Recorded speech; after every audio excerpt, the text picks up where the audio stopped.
Alright.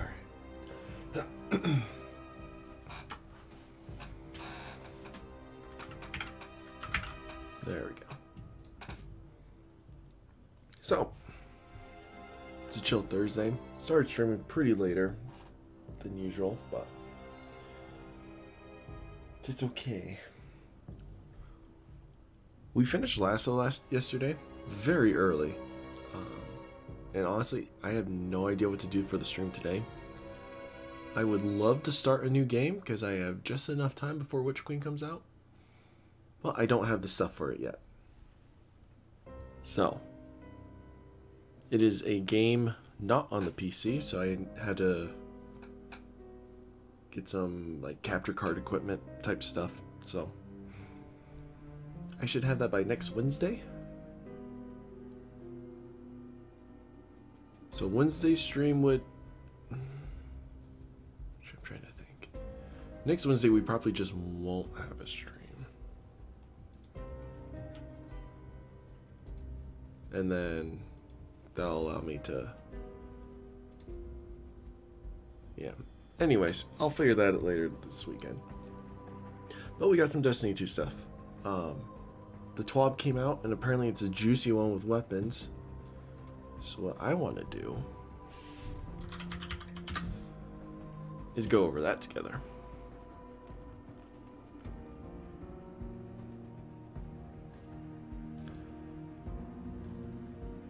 Alright, so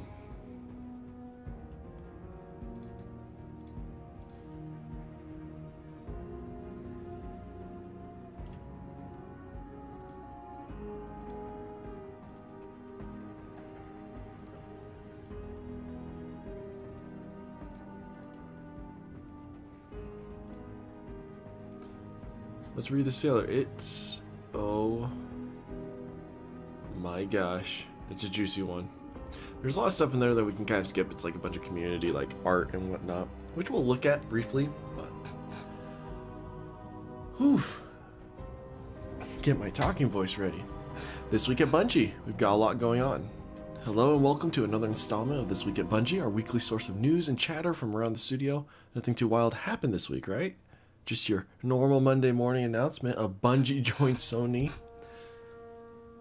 I don't know if I talked about this on stream. I think I did on Tuesday. God, I just... oh.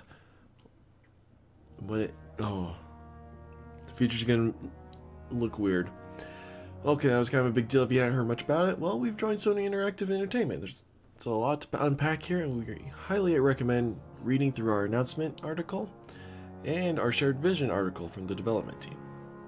In the realm of Destiny 2, we don't expect you to notice much of a change in your day-to-day adventures as a Guardian. We aren't going to make Destiny 2 platform exclusive. We're committed to a Destiny that you can play on your platform of choice, and that is the same great game experience regardless of what device you're using. We're going to continue developing amazing new worlds for multiple platforms, and we're more than excited about what potential this unlocks for us. I have not read the FAQ, but we'll... okay. I kind of want to see this real quick.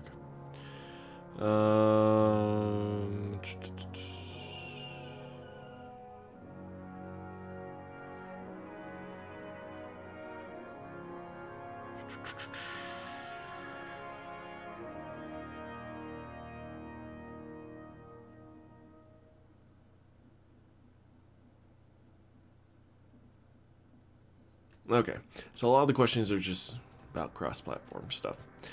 Alright, with that said, what else is going on? Well, it's February for starters. We're less than 3 weeks away from the launch of the Witch Queen. Did you see that we hit 1 million pre-orders? Did you hear that, Savathun? 1 million Guardians would like a word. That's crazy. I don't know if you saw my tweet.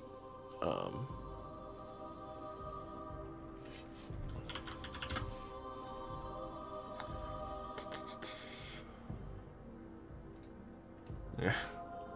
This Destiny 2 is a dead game with 1 million pre-orders. I was talking to a coworker and he's like, "Oh yeah, no, Destiny 2 is pretty dead, isn't it? Like players just kind of come and go." I'm like, "True." But the fact that 1 million people are coming back for Destiny 2, Witch Queen, is fantastic. mind-boggling. So I think it'll be good. We also had a good gear trailer go live on Tuesday. Have you seen it yet?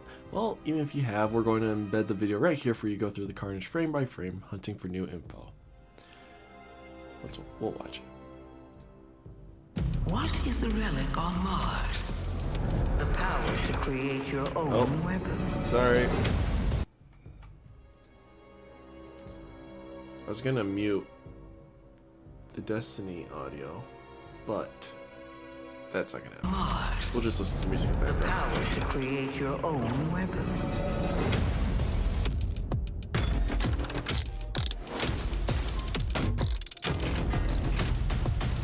Don't give us intense music with soft music background. So I was looking at other people and they're saying that looks like Cabal Slug Launcher, which is very true. This is just hilarious. People are going insane, saying it's terrible that we're shooting little worm people at enemies. The worms suck. They're evil. They're horrible. I am perfectly fine with launching them into explosions. I hope we learn more about these clays because these look so good.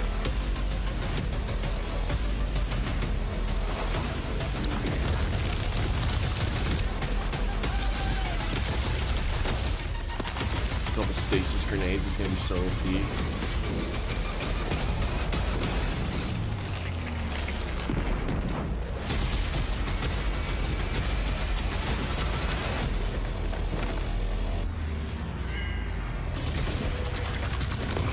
Stupid worm flying. I love it. I love it so much. Okay. Yeah, so there's a quick little glimpse into weapon crafting at the top of that video. Well, let's take a moment to walk through it. No, not just a video, but crafting as a feature. After, we'll follow the 12 tradition of digging into the nitty-gritty of Sandbox Balance patch notes in a quick preview. So I'm absorbing over 6,000 worlds. Nothing about it is quick. Let's dig in. Welcome to the Enclave. Sabathun is building an army of Hive. These aren't just ordinary Hive, mind you. They've become the Lucent Brood. How could this happen? What will the Vanguard do as we begin to question the line between light and dark? As you begin to unravel the mystery and battle the Witch Queen's brood, you'll discover the Enclave. This will be your destination for weapon crafting. Crafting a legendary weapon from scratch isn't a simple matter. Finding patterns, think weapon blueprints, collecting materials, and building your weapon is the starting point. After creating your tool of destruction, you'll begin to unlock its full potential through combat, beginning your quests to craft. Early in the Witch Queen campaign, you'll be given an introductory quest that runs you through the ins and outs of crafting. In the first and second missions of the Witch Queen, free to all players. Ooh, 2 missions free to all players. Guardians will uncover the deep sight ability and be introduced to the Enclave. This is where you'll begin to shape your first glaive, a brand new weapon archetype being introduced in the Witch Queen. All the necessary materials will be provided for your first crafted weapon, but you'll also be given a short tutorial on how to find those materials for future crafting. The subset of weapons and archetypes will be craftable from the start, but more will be added in the future. Yeah, they kind of explained that eventually all weapons in the game they want to bring in. But right now, the only weapons here are the new weapons that they're introducing in this DLC.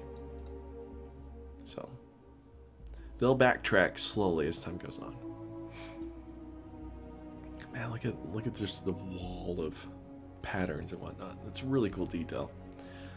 In order to shape your future tools of destruction, you'll need to do a little bit of research first. Patterns are your first requirement.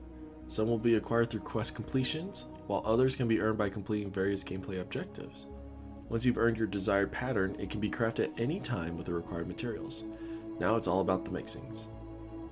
So shaped weapon come to pass, which is a solar auto rifle. So it looks like the frame stays the same. You have kind of your base stats with your base like magazine size and whatnot. Here's all your perks. Don't know what that is. And the gun. After reaching the Enclave and crafting your first glaive, randomly rolled weapons throughout the game have a chance to drop with a new ability, Deep Size. Wait. After reaching the Enclave and crafting your first glaive, randomly rolled weapons throughout the game have a chance to drop with a new ability, Deep Sight Resonance. This will be used as you begin to target specific traits to craft. As an example, if you find a Deep Sight Resonance, a legendary auto rifle with a Rampage perk, you can complete an objective and extract the essence of that perk to then craft a weapon with Rampage or another perk that increases damage. Oh, so this is how we earn... Okay, so it's a mixture between like getting kills with said weapon and also having to obtain said perks from the wild. Interesting. So we'll still have to get the loot from the world. Okay. Not bad. What the crap? Guardian holding Deep Sight Resistance weaponry noted by red weapon borders. Oh, that's how you know. Hey, what up, Ashley?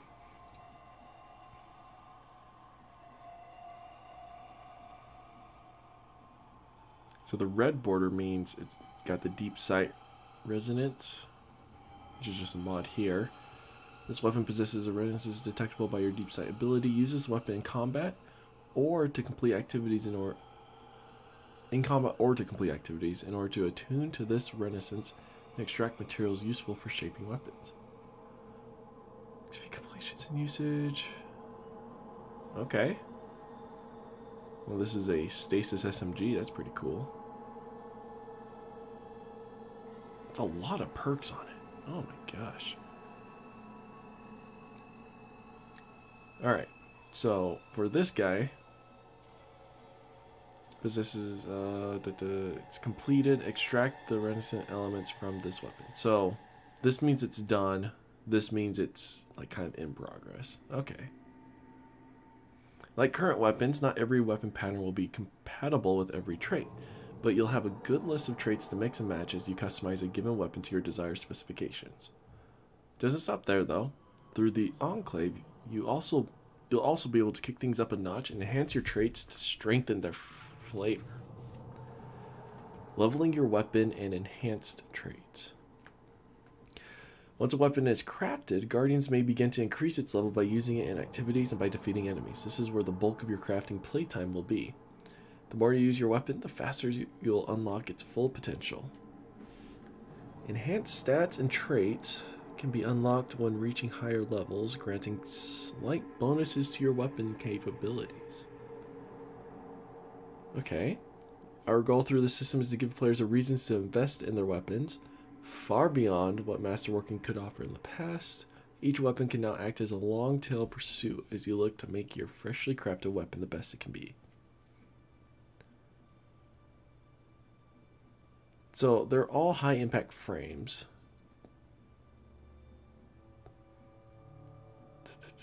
Looks like you can change.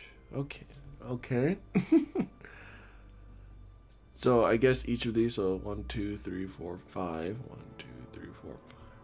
So it's all still high impact, but I guess they kind of do this, you know, in the future if they want to change. But like you can increase its impact, increase its range. It's like give it its different stats to make it better. Interesting. It can be intimidating to start making decisions on how to build your weapon, so we're also giving you the ability to reshape your crafted weapons in the Enclave if you want to mix up the components of your weapons after you finish crafting them. You can switch up that barrel, mags, or traits you choose so you don't feel like you got locked down one path forever.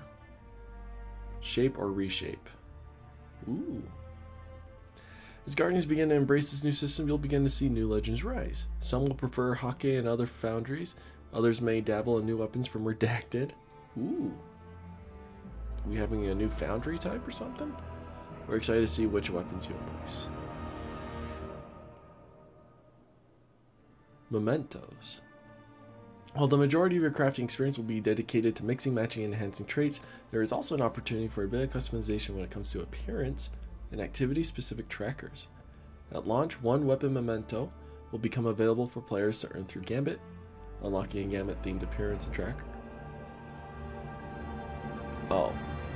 To earn through Gambit, unlocking a Gambit-themed appearance and tracker. Rank up your weapon to max level, head back to the Enclave, and apply your freshly earned memento for some sweet flair. I mean, that's going to be cool for your PvP folk and the one dude in my clan who loves Gambit. more of these will come online through Trials of Osiris and GM Nightfalls. We have more plans for Mementos down the line and are excited to introduce a new endgame rarity cosmetic item for players to chase as they build out their new arsenal of weaponry.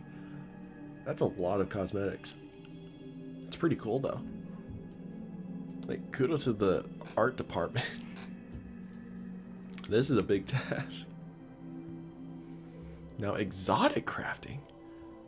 Hold up. What? Legendary weapons aren't the only thing you'll be able to craft. The upcoming Osteo Striga Exotic SMG and 3 unique class exotic glaives can also be crafted through the Enclave. Once you find their respective patterns, of course. Oh my gosh. While legendary weapons can be crafted from the ground up, exotic crafting is more about fine-tuning something with a defined identity. You may have the opportunity to customize things like barrels or stocks while preserving the exotic look and feel. Looking for a longer range profile for the weapon, or opting to shred through your enemies up close and personal? Through the Enclave you can do just that. So this is kind of like the random roll stuff we got with DMT and Hawkmoon, but kind of on a more deeper level. Alright folks, we're at the end of our weapon crafting preview. Will you have questions? Undoubtedly. Launch day of the Witch Queen is just around the corner. We're excited to see what weapons you create. Don't worry, we aren't done with the TWAB just yet. We still have some exciting news regarding weapons to cover. Let's talk tuning. Alright, sandbox changes. Usually the bulk of the TWAB. We'll try to go through it quick. Crafting is going to introduce an entirely new way to invest in a given weapon. When hunting for your new favorites, it's not just about the looks, but about the feel. Weapons feature lead Chris Proctor is on deck to walk through some changes coming to weapons, perks, and archetypes in the Witch Queen. Team have been hard at work over the last few months to bring this to life, and we've got a lot to cover. If you're new to the Destiny sandbox or aren't too deep in the terminology and know-how, this can be a lot to process at first glance. While we know a few of our sandbox-minded community members will break this down through YouTube videos and write-ups, there's no shame in skimming this. Sandbox is about the feel, and you'll get your hands on these changes when the Witch Queen launches. If you're brave enough to take on the challenge of reading this in full, take it slow. Grab some water, maybe a little snack too. Yeah, because we're only this far in. We still have all of that to go. Alright, from Pinnacle to Pursuit weapons. When Pinnacle weapons were introduced, they were tuned and presented as being best-in-class weapons to act as rewards for players dedicated to a particular activity. They excited and motivated players, but they were expensive to build for legendary weapons and had some undesirable side effects, such as PvP Pinnacle weapons becoming mandatory in PvE, such as the Recluse and Mountaintop, or becoming incredibly unpleasant to play against or so strong that no other weapon in the class could compete in PvP, Mountaintop and Not Forgotten. When we moved away from Pinnacle weapons, we didn't go into much detail, so we'd like to take a moment to clarify the move and also introduce the Pursuit weapon for next season. The intent as of Season 12 is that a Pursuit weapon should be a solid weapon, roughly 70% of a god roll in its archetype, with perk options that work well in PvP and PvE. My throat's gonna give out. And which can be reliably obtained through without a huge grind. These should act as good star weapons for both of these activities, while leaving space for weapons from Pinnacle activities like Trials, Raids, and Nightfalls to exceed this potential. We generally ship a similar weapon with higher potential in the same season. Note, Salvager Salvo basically ignores this guideline, oops, but we wanted to put chain reaction on a special ammo weapon. We don't currently see a reason to touch it. Chain reaction is going to be rare on special weapons, so. Okay. It's good to know. Here's a quick breakdown of how each Pursuit weapon since Season 12 compares to the random rolled options currently in the game. So Adored is a good sniper rifle, but better sniper rifle shipped alongside it or since. It's very true. Salvager Salvo is a great room clearing weapon, but doesn't have the utility of blinding grenades or auto-loading holster. So other legendary grenade launchers, such as Truth Teller or Ignition Code, often takes its place in the hardest content. Very true. Null Composure is an excellent fusion rifle, and even more so in the season after it shipped, and brought back the Reservoir Burst. But Plug 1 and Glacial Chasm can also get Reservoir Burst, and Cartesian Coordinate has better options for DPS.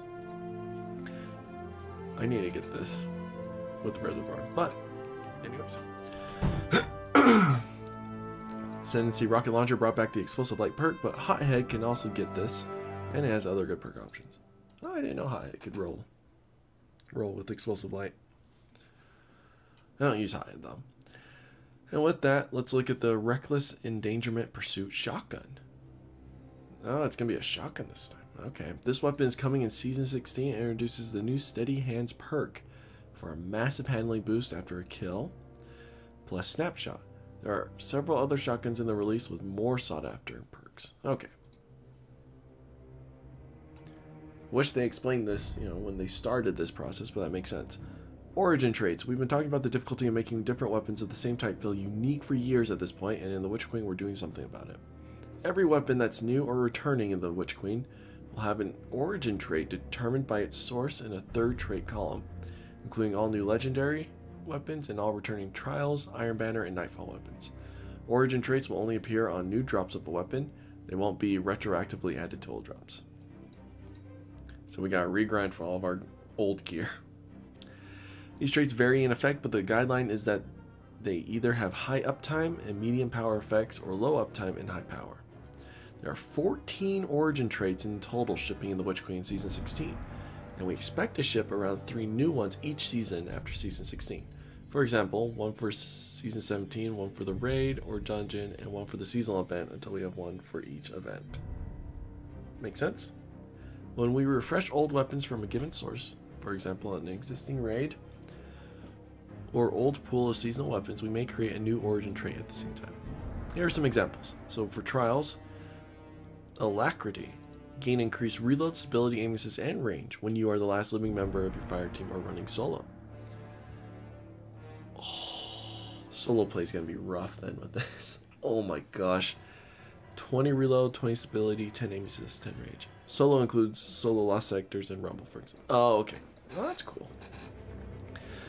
For Nightfall Strikes, you get Stunning Recovery. Stunning a champion partially refills your magazine, triggers health regen, and improves recovery for a short duration. Well, that's nice. So one quiet moment in Crucible grants increased reload speed when out of combat, and having dealt or received damage in 4 seconds. That's pretty cool. Just normal strikes, you can get the Vanguard's Vindication. Final blows with the swamp grants a small amount of health. Oh, okay, so it's kind of like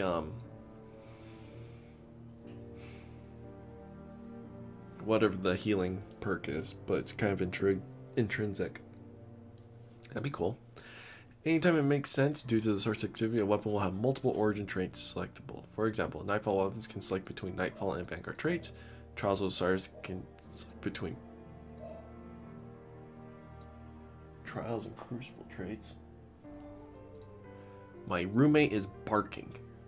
What the crap? Okay, the Pursuit weapon can select between Gamut, Vanguard, and Crucible traits, since it can be acquired from any of these. Ooh! So that makes the Pursuit weapons a little more desirable. That's nice. So you have your base strike and Nightfall strike. Base Crucible, Trials. And I wonder if Gambit has like an advanced version. We'll have to see. One other case, see below. Weapon Foundries.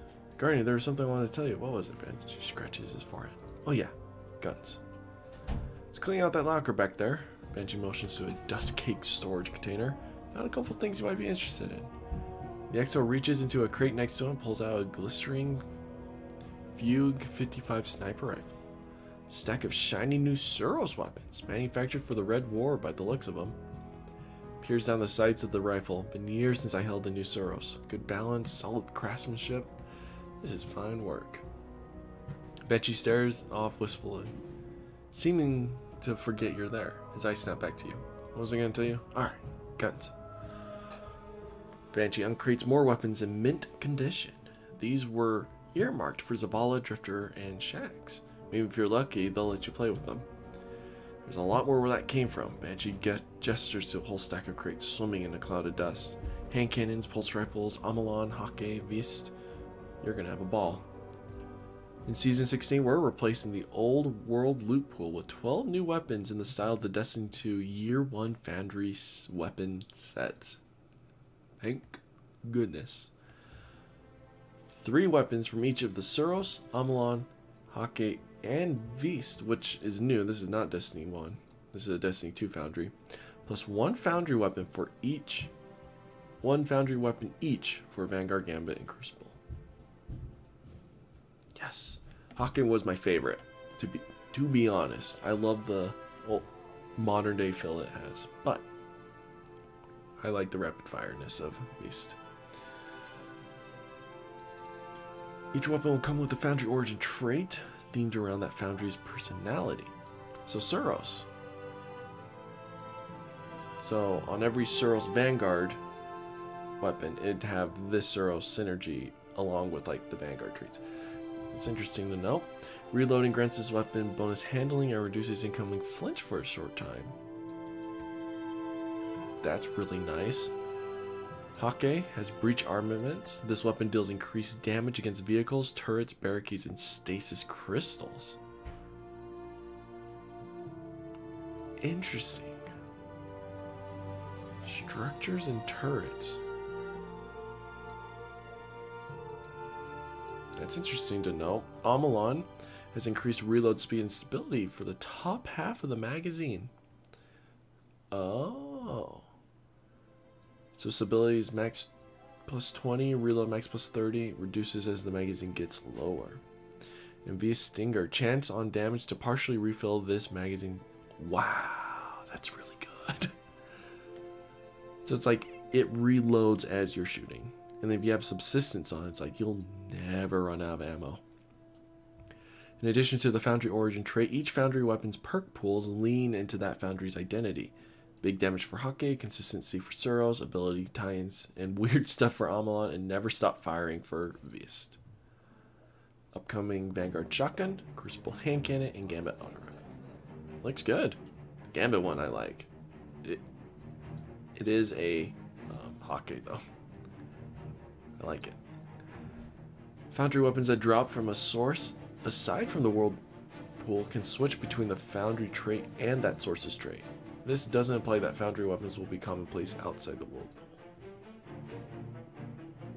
For example, a roll on the new Gambit Hake high impact auto rifle might look like this: corkscrew, armor piercing, perpetual motion, focus fire, invader tracker, which is a Gambit origin trait, and the Hake breach armament, which comes from the Hake, and a kill tracker, and a range masterwork. Man, weapons have so much crap on them now. We know we haven't brought back all your favorite Foundry weapon types, but don't worry. You can expect to see Foundry weapons receive new additions each season for the year following the Witch Queen, with some fun surprises thrown in later in the game. So, yay, the weapon loophole's not going to be bland anymore.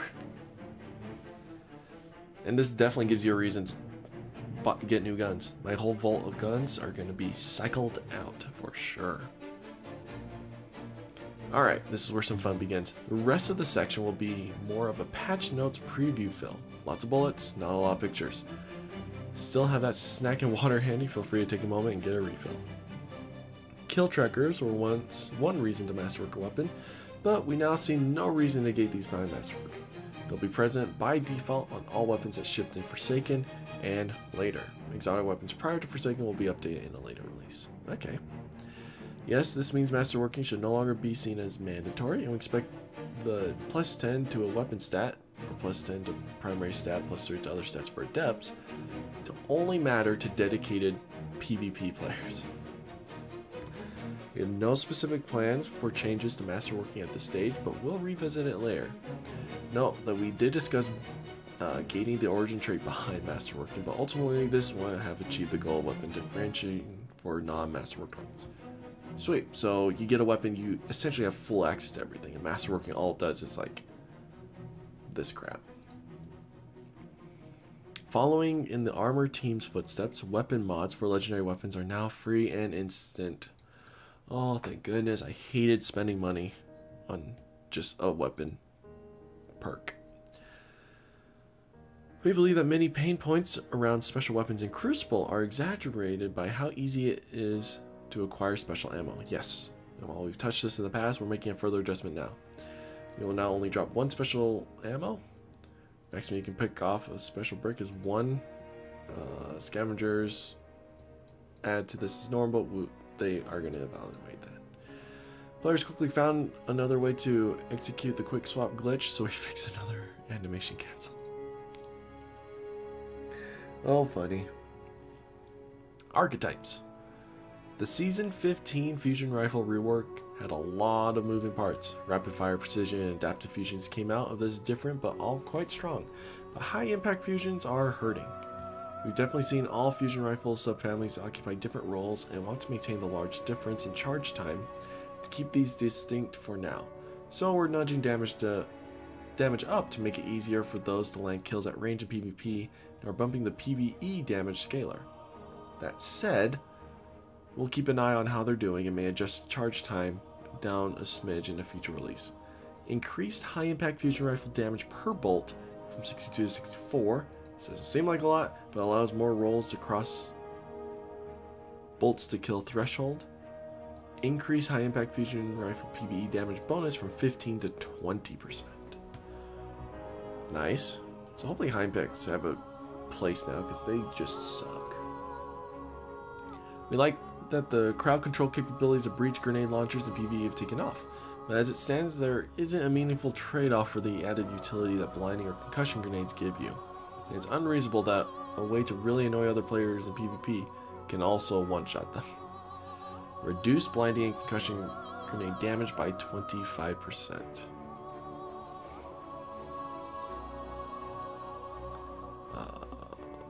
So that's a nerf to both PvE and PvP. Rocket launchers subfamilies have lacked meaningful differences for a while now, and their free tracking precisions are flat out better. So we're pushing them further apart by adjusting damage. We take a deeper look at rocket launchers later. Damage adjustments by subfamily. Precision got nerfed. High impact is the same. Adaptive is slightly stronger, and aggressive is just as strong. Okay. Took a big swing at sniper rifle aim assist based on zoom and beyond light, and having seen this play out, are revisiting the tuning on the zoom based aim assist scaling. Low zoom snipers got more of an aim assist reduction than they needed, and high zoom snipers are getting some pretty silly headshots right now. Reduced variance in AA scaling between low and high sniper rifles. Cone angle scalar increased by about 25% on low and reduced by 9% on high. Pulse rifles take slightly too long to kill red bar enemies in PvE. We're buffing their damage versus miners by 10%. But if you want exotic pulse rifles to feel better at this, oh boy, keep raiding. Now the exotic weapons. Exotic primary weapons and tracer rifles aren't sufficiently stronger than legendaries for them to be worth bringing into hard PvE content, particularly against miners. Note that this change applies to all exotics that use primary ammo and includes most secondary effects, such as perk-triggered explosions. Increased damage versus miners in PvE by 40%. Oh my gosh. You can one-tap anyone with that. Chaperone is a terror in PvP, particularly with the nerf to pellet shotguns and the reduced frequency of grenade and melee abilities, and it outperforms some weapons that ought to be good counters to it. For example, sidearms and sub. Reduce the passive range buff from 2 to 0.5 meters. Ouch. Oof. Duality is in a similar place as Chaperone, but it's not quite as rangy. On the other hand, its exotic trait shipped with the constraint that it would wipe on reload to make it harder to chain. Having seen it in action for a while now, we don't think that limitation needs to be there. So reduce the passive range buff in slug mode while aiming down sights from 0.25 to 0.5. And on black wings damage buff no longer clears on reload. That's really nice for PvE. Thraba is extremely strong as it is, but it currently demands complete commitment with no weapon switching. This constraint is a bit harsher than it needs to be, so we've loosened it without removing it entirely. Also, while the duration extension while damaging players did actually function in PvP, it was so subtle that players kept reporting that it was bugged, so we bumped them up. Now it reduces perk progress by half instead of clearing it on weapon stow. Increase Ravenous Beast duration, increases for damaging a player slightly. Okay. Ruinous Effigy has been overdue for a look at its Beyond Light nerf, the nerf to damage dealt while guarding. So we're rolling that back. Note that the other part of that nerf was to the airborne standard melee attack, and this hasn't been touched. So increase the damage dealt by guarding with the transmutation sphere by 66%, 30% against players. Note transmutation sphere's multi-kills now count for orb generation armor mods. Previously, only kills with the beam would trigger this. Okay, so that was a bug that they had, and then they fixed it, letting us know. Okay. Luminous stats just don't compare with other 140 RPM adaptive hand cannons, and its usage reflects that. So we're updating these alongside some of the legendary hand cannons that also used to be 150. So increase the range all the way up to 59, base stability up to 56. Sorry, Thorn fans. Thorn is already strong and popular, and a similar buff would turn it into a monster. That's fair. I'm excited to see how well Lumina does then. What up, Simp? Welcome to the stream. We're just going over patch notes for Destiny 2. All the big changes coming with Witch Queen on the 22nd. It's really cool stuff. It's boring if you don't know Destiny 2, but I'm enjoying it. And it just came out today, so I wanted to read through it. Hager Scepter initial implementation used super regeneration scalars, which had very weird effects in activities that also had scalars. So we've rebuilt it to turn off regeneration while active and have implemented a slower drain using a different method. So your super regeneration will just stop charging while you're using it, but it's going to decrease its usage. Oh, the new update for battles is out. I saw the Steam updated it. I saw that, but that was the update. So fix being able to activate or continue using empowered mode while suppressed or stasis encased. Interesting. Rebuilt the perk. Used to modify supercharge rate. Now freezes super recharge and deducts super directly. Fixing several issues with activities that change charge rate and outliers for recharge based on intellect stack. Super should now drain more slowly while empowered. That's nice. Tried to defend the deities last night with the Moab assassins, but failed. No worries. That was we all could have used better towers. Last night's co-op was a little rough. DMT feels good to use on both mouse and keyboard and controller now, and we don't want to go back to it feeling unreliable, but it's far too good at spamming hipfire shots at long range as it stands. So we reduced the catalyst hipfire rate, fire form from 150 to 130. Ouch. So it's like slightly. I think it's a 120, so it goes up by 10. Oof. Lauren, Striver, and Arbalist remain fairly hard to counter in PvP. One common complaint is how easily they can shoot through flinch. We'll be keeping an eye on these moving forward and have another change planned if needed, so increased flinch received. Forerunner's ammo economy was fairly conservative when we shipped 30th anniversary, but having seen how it's used in PvP, we believe it would benefit from getting a little more ammo per special break. So increasing the ammo picked up from a special break from 2 to 3, and from 4 to 5 with a scavenger mod. Okay.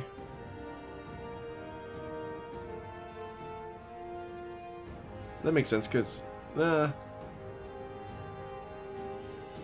guess because this gun, yeah, okay. I'm okay with that change.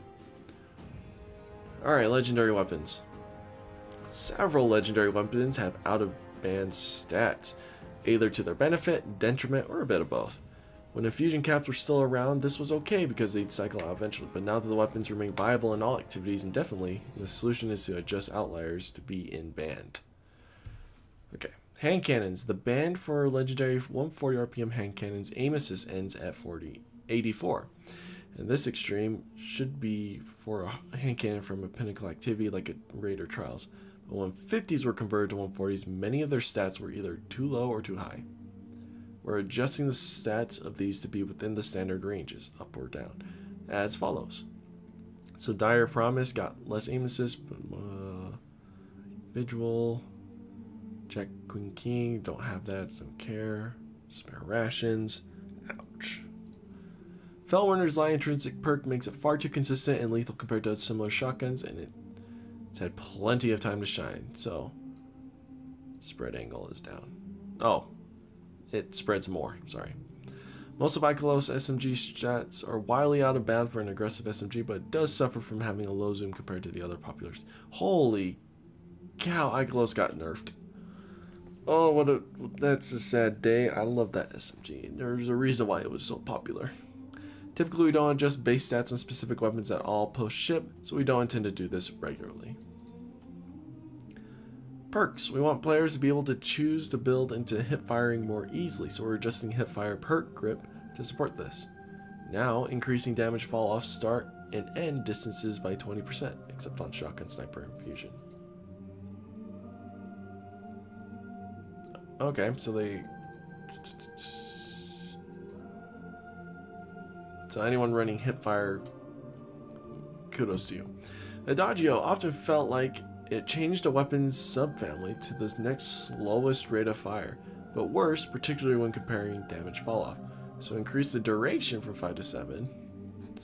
Increase damage bonus except on bows and fusion rifles from 25 to 30%. Now adds plus 10 range stat. Added a timer to the buff text to make it easier to tell when it's going to expire. Okay. Dual loader is okay on paper, but in practice that reload speed is pretty painful. So it changed from 50 to minus 35. Nice. Danger zone. Felt pretty risky to use in some cases, resulting in a lot of self-damage. Reduced self-damage scaler for grenade launchers combined with the other scalers. This ends up reducing self-damage from 1.25 to 0.75. I don't understand that. Okay, tap the trigger is the meta-breaking perk for a particular fusion rifle. When stacked with other elements of this role, it makes fusion rifles much too stable. So much so that we stopped putting it on fusion rifles, and then Squidface sold it a few times. I guess it is an RNG type thing. People at Bungie don't control what he sells. That's funny. With this change, we believe it's still quite a strong perk without being overpowered, so it's likely to appear on future fusion rifles. Note, we did try reducing stability from 40 to 20, but on playtest the difference wasn't perceptible. On fusion rifles only, tap the trigger as a reduced stability bonus from 40 to 10, change the max recoil angle scales from 0.5 to 0.875, change error angle correcting scale from 0.9 to 0.75. And then it's only for fusions. Okay. Headseeker didn't work as intended on aggressive burst pulse rifles because the buff's duration was too short. Sacred Providence is the only viable pulse rifle that benefits from this in Season 16. Although there is such a pulse in this season, it doesn't roll with Headseeker. But expect to see more in the future. So the buff duration got increased. Let's talk about Eager Edge. It's a lot of fun to use, but it can be used to do some mind-blowing environment-breaking things if used in particular ways while airborne. While the tuning below isn't meant to remove the fun factor, we have a fresh raid and other fun content coming with the Witch Queen and want to ensure we retain challenge behind our upcoming rewards. Breaking out of maps can be fun indeed, but can easily remove the prestige and value of a given item or experience. So it reduced the lunge distance benefit while airborne by 25%, now caps maximum player airborne velocity to fairly high value while active. Occasionally we'll shelve perks, but because they're not working for some reason, either too strong or too weak. This means we won't put them on weapons in the future unless we change the perk. In many cases, we'd rather put design work into new perks than old ones, but there's a whole perk section here. Anyways, these perks are shelved. Some have been shelved a while. Bottomless Grief and Celerity. Both were attempts to inject some uniqueness into Trials and Nightfall weapons, which we're doing now through origin traits. So yes. Underdog, yes. Shield Disorient. Wait. Okay, that's fine. And then Air Assault. Though note that this may get a redesign in a future season. We haven't seen this one in a while. Those are practically gone, and then those two just suck. So that's good to know. In the near future, in Season 17 we'll have a set of PvP-focused weapon changes, including new ways for players to build for flinch resistance, balanced tuning for primary weapons, looking at U-Pulse rifles, lightweights in particular, special weapon tuning, snapshot feeling mandatory for snipers, other balance changes, another PvP special ammo economy change if needed, adjusting how zoom outliers, both low and high, affect the performance of a subset of weapons, i.e. the scope column shouldn't be the most important thing on a weapon. This could take various forms, but the intent is to bring both high and low outliers toward the average, to the overall benefit of the weapon archetype. We're also adjusting several much requested exotics, along with legendary perks. Cheers to Proctor and the team for the massive info dump. We'll have a full roundup of patch notes on the 22nd when the Witch Queen goes live, stay tuned. Which, to be honest, it'll be a couple hours before we can even play the Witch Queen on this day, so we'll probably be looking at this patch note beforehand. Year of the Tiger. So we cover what's going on right now. Celebration, you may notice, but Eververse and fill with some wonderful new items.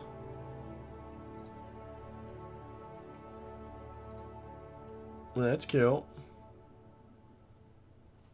It's a lunar crap available for purchase. Eververse store. Didn't really look at it. I don't think I particularly care. These items will be available through the next Tuesday we reset. So snag them if they've caught your eye. Well, Keshan, welcome to the stream. A couple of them from last year available for Right Dust. Okay. Prepare to launch a worm. Oh my gosh. This is so funny. I love how people are upset about this, but I love it so much. Okay. This training ain't stopping the Our Destiny player support team has some important information. This is a report. Pre-launch, download, downtime, and preload. To prepare for the launch of the Witch Queen on February 22nd, Destiny 2 will undergo scheduled downtime from 7 p.m. on the 21st all the way to essentially reset on the 22nd. So Monday night you can't play. That's gonna suck. As this TWAB is running oh, this is DMG's note.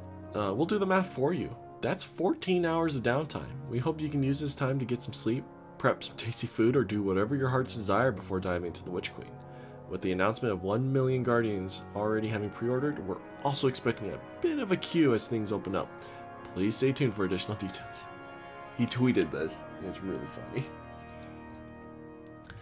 Preload for the Witch Queen is planned to become available on all platforms beginning 9 p.m.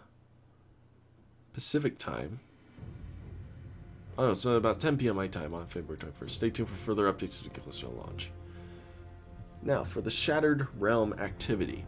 With the end of the season approaching, the Shattered Realm seasonal activity has been updated to a daily rotation from a week. Oh, sorry. Yeah. Players who wish to complete Triumph seasonal challenge or seals associated with the Shattered Realms should make sure to do so prior to its removal with the launch of the Witch Queen on February 22nd. GM Nightfall catch-up no clarification. This past week, the next week in Destiny login message incorrectly indicated that the Grandmaster Nightfall catch-up node has become active. Grandmaster Nightfall catch-up node has been live and is currently available for players who completed the Conqueror seal to be able to guild their seal. I don't have access to that. Year 4 content vaulting. With the launch of the Witch Queen on February 22nd, certain activities, quests, destinations, and items from seasons 12 to 15 and Forsaken will become unavailable to access. For full list of vaulted and duplicated content, please see our guides below. Weapon cycling.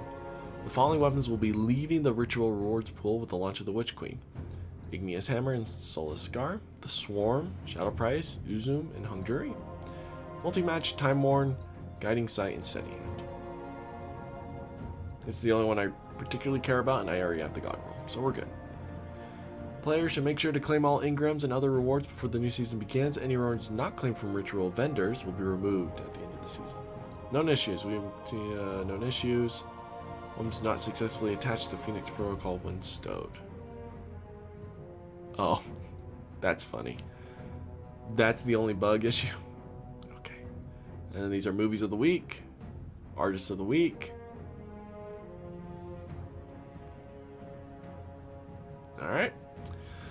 Well, you made it. Once again, a mega TWAB has landed, and if you've read every word of it, maybe almost every word. I know some of you skipped the outros. Between now and lunch, we have a few more little things to cover in TWABs, but aren't expecting anything as long as this edition.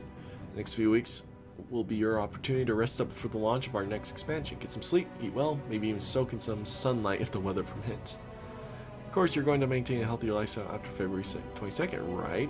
There won't be any moments where you think, I'll do the dishes later, or I guess I can take out the trash next week while leveling up your brand new freshly crafted weapons. He knows us too well. On a final, somber note, before we go, we'd like to take a moment to honor one of our moderators who received tragic news over the weekend. We received tragic news over the weekend that Seraphim Crypto, one of our German community volunteers, has passed away. Words are incredibly difficult to find here. Seraphim has been among the Destiny community since the start, pitching in to help anyone who needed an assist or simply sitting back and relaxing among our forums to pass the time. We had met him in person on his own home turf when visiting Germany for Gamescom, and even had him come out to Seattle to help us with the community summit.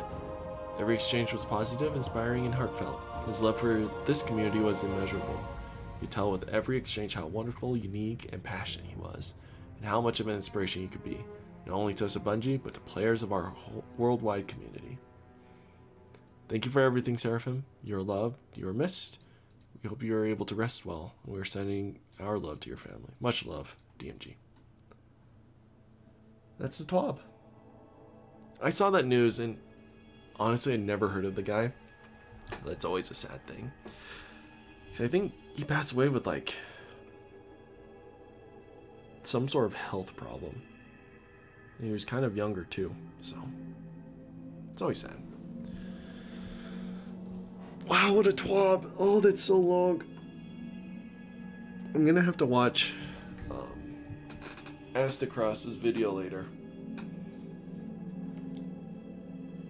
Oh, darn it. Did you miss something? Nope.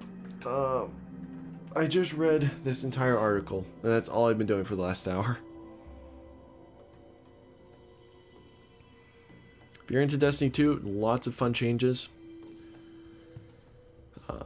You can look it up on Bungie.net. That's where the article is. It's their kind of main website. But yeah, I'm going to take a quick break, get some water, and then I will return in, I don't know, give me like 2 minutes.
Alright, I'm back. Y'all arguing with each other?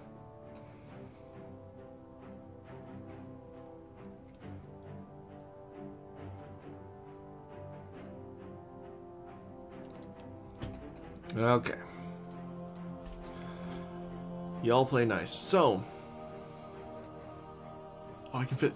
Ooh, I'm actually pretty full on freaking bounties on this guy. Okay.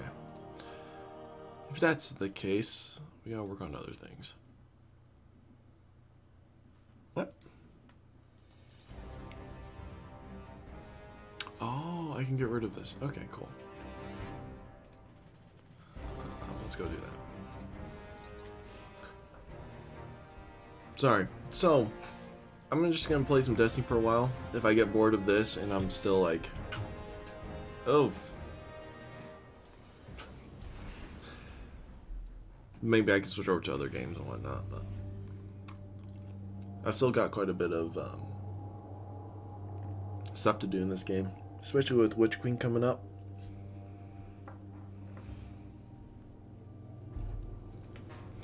I promise I won't be spending that much time in this game leading up to this. This is just kind of a filler day for me. Because spoilers for everyone, I ordered the new Pokemon game. And all the parts for me to stream that to you guys so we can play it together will be next Wednesday. It's probably next Thursday is when I can start that playthrough. Which is what, the 10th? Which gives me about a week and a half to play through that. It's good intellect, but not the greatest mobility. Alright.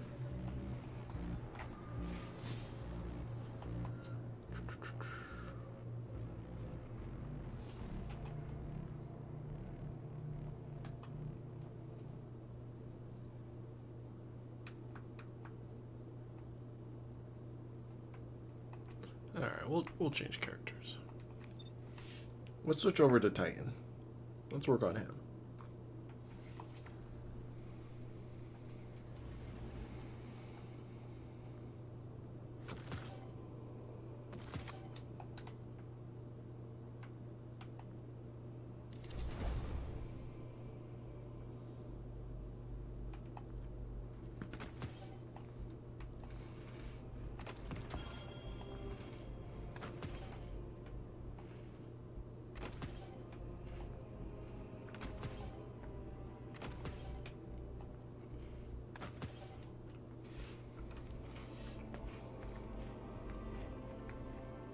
Why is it always just me and Tyrant? You guys are just my #1 fans. I'm very grateful for it.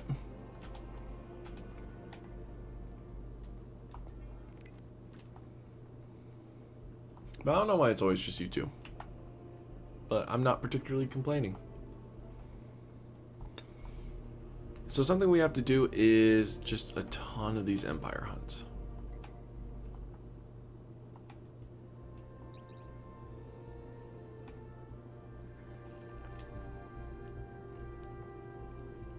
So why don't we work on this?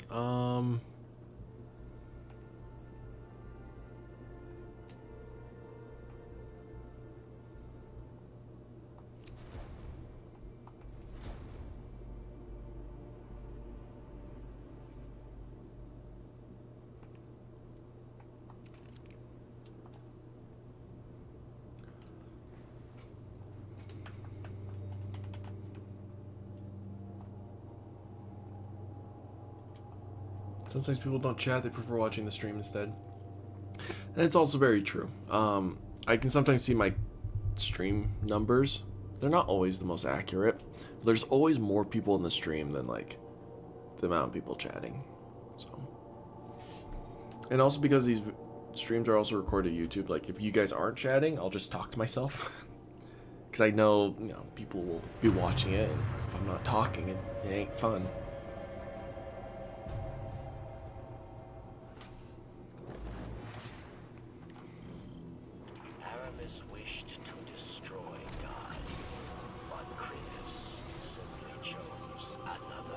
Oh, did not make that. Woo! Don't mind the flips. Oh gosh. Could not plow through that. So I have to do this activity 100,000 times. So sit back, relax, we'll just chat for a while. Sad thing is that in a week, Ryan gained about 1,000 subs, you only gained like 2. Hey. It's fine. People gain more subs in like a 2-hour stream than I have in my whole 2 years of playing. Okay.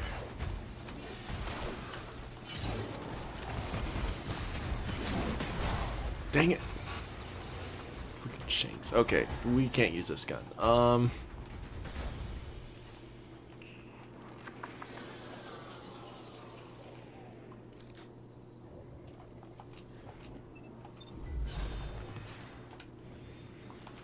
Use Sermonier.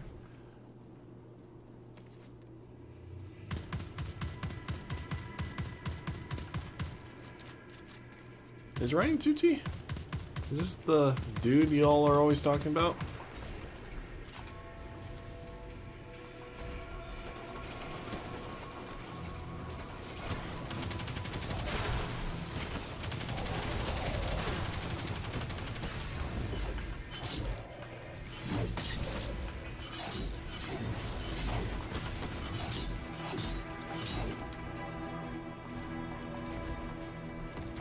I thought you said Ryan is 20. I was like, okay. Why does that matter to me?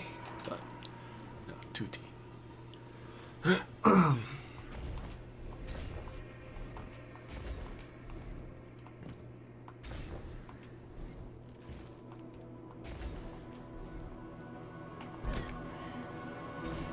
I accept the fact that I'm probably not as Ryan-maholic. I guess, Tutti. Okay. I accept the fact that I'm probably not the most entertaining person on YouTube and Twitch. There are definitely plenty of people out there much more qualified than me.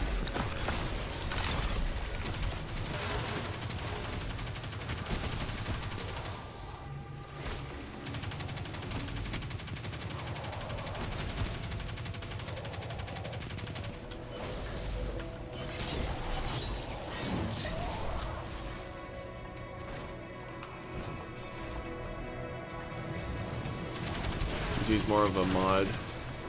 User pussy has 1 million subs because of kids. To be honest, I'd say about 50 of my subs are kids, so I completely feel that. There are a lot of kids out there. Aren't that boring in general? Oh, thanks.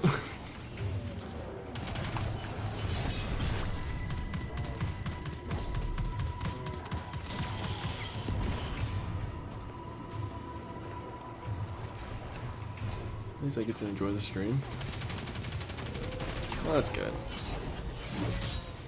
Dang it, I didn't have my... Okay, yes, the...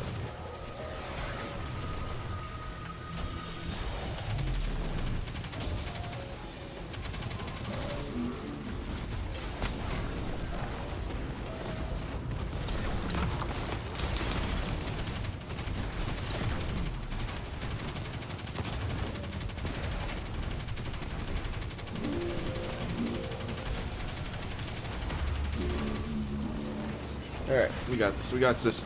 We got this! I'm so dead. I am so dead. Yep.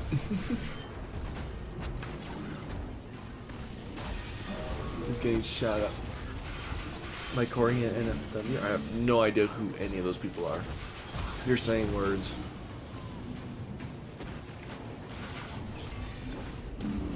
Here's who is shouting at who.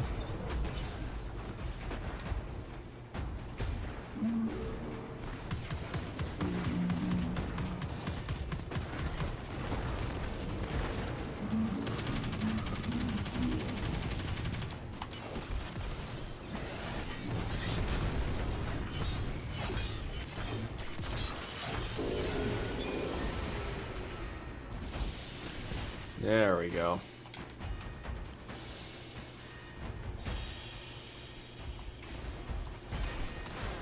I mean, definitely being friends with like popular YouTubers and whatnot. would be a huge help, but again, it's just kind of one of those things where it's like,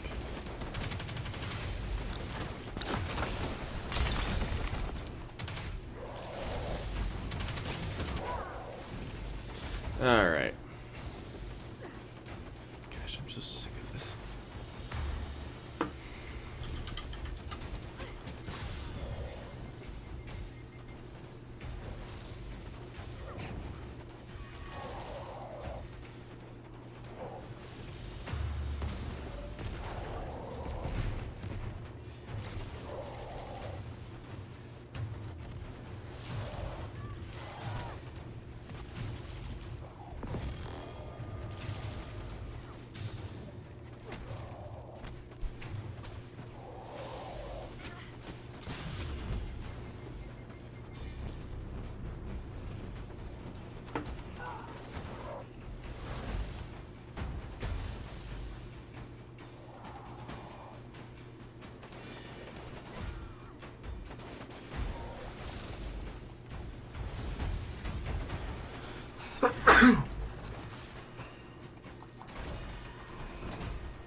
Teammates just sitting there. It's like, I was getting an overload bow.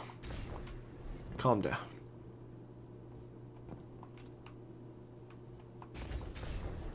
Did you read the article about the leaf on this setting icon? I saw it briefly. I just forgot what the leaf looks like.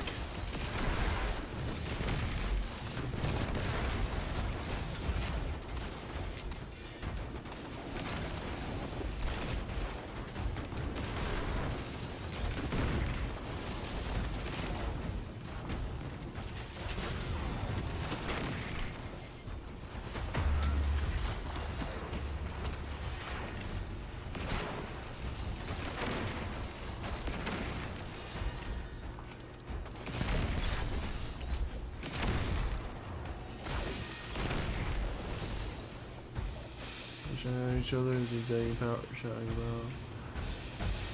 Wow. Why does that bow look similar to Quincy's bow? It's a combat bow. Most combat bows look pretty similar, to be honest.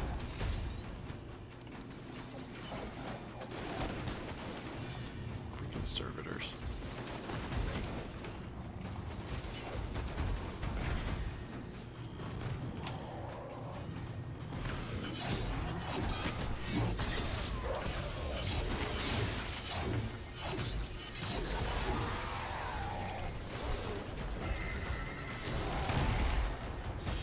There we go.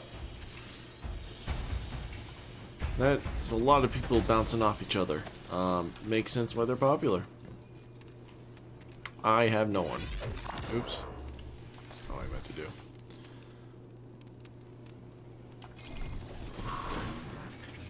Because he is the BDD6 and 2's Quincy's son named Quincy. I am Quincy, son of Quincy. Grandson of Quincy. And the great-grandson of Cyber Quincy. Thumbnail reminds me of Boltrus thumbnails. Probably pretty similar.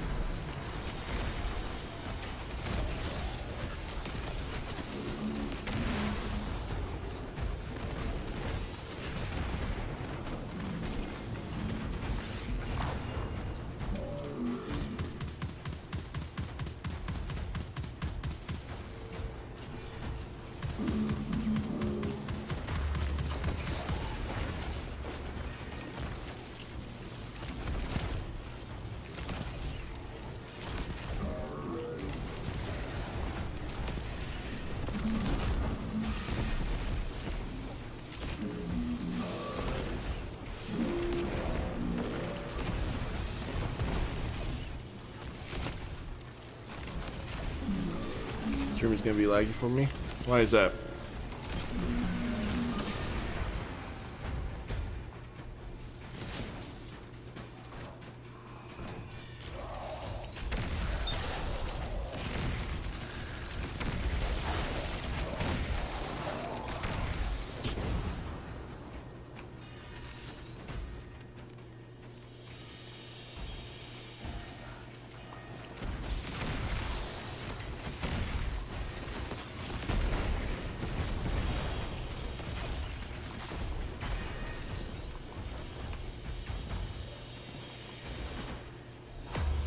Alright, boss fight. Ah, Wi-Fi.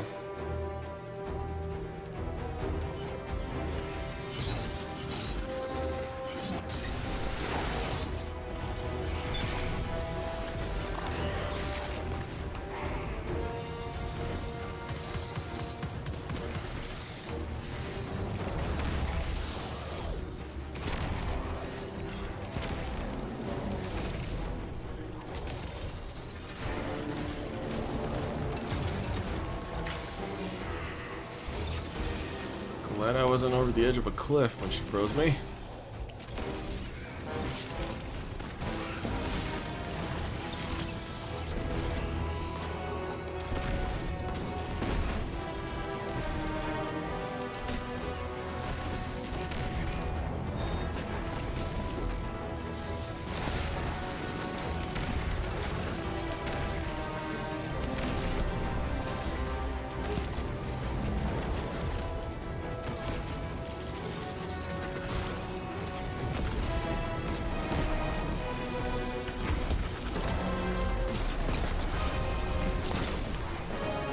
There we go. Do I play Minecraft? I do. It's been a while though.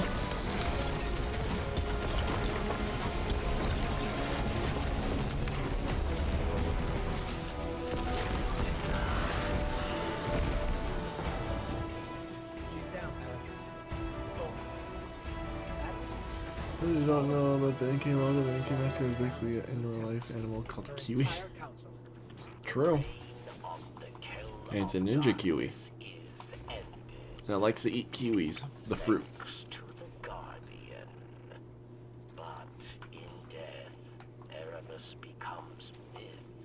Immortal. Her legacy will go So let's see, what did that give me? New champions will rise.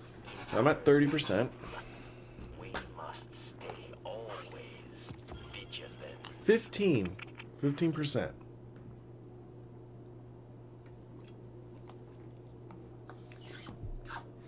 If I planned this ahead of time, I could have done Minecraft today. But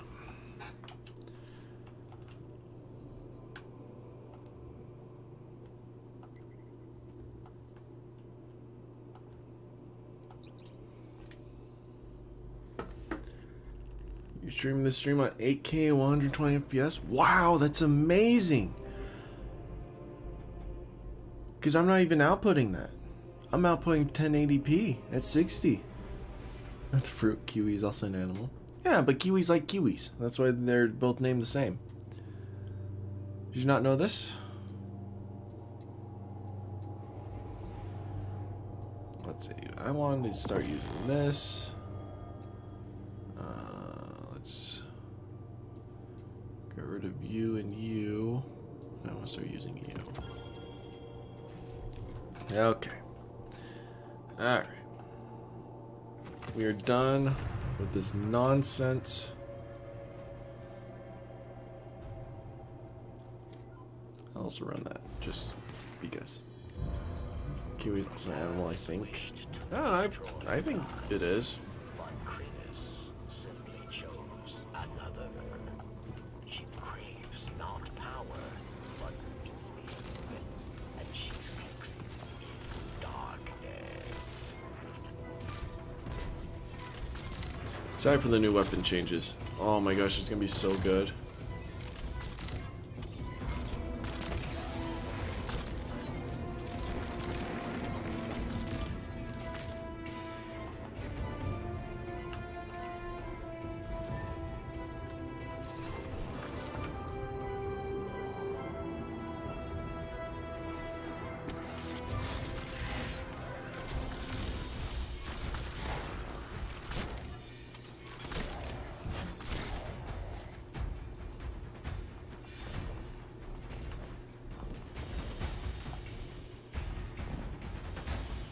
Trying to grind stuff? I am. There's a triumph to just play this activity a bazillion times, so try and get that done. When I get that done, then I will have a seal, which is just kind of like a bragging right title that you can put on your character.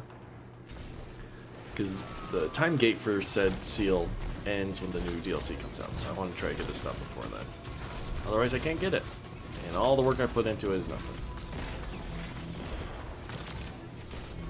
Yeah, what? MTPE, Pocket Bedrock, or Java? Java. Good old Java. Just nice classic Java. None of that other stuff you mentioned.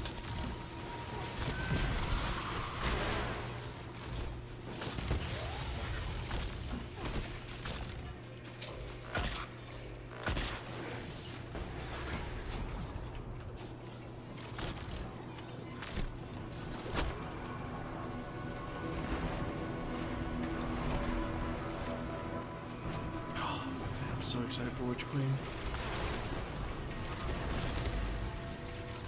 I still can't explain to you how excited I am.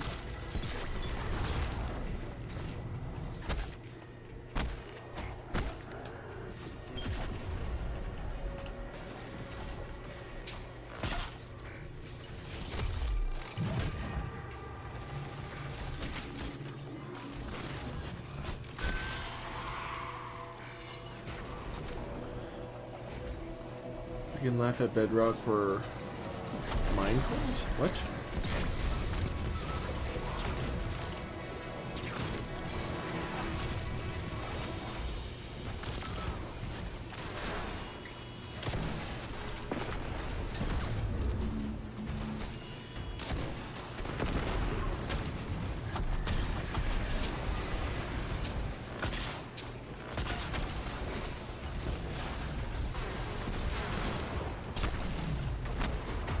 Currency where you can buy stuff. PB, because I have this one.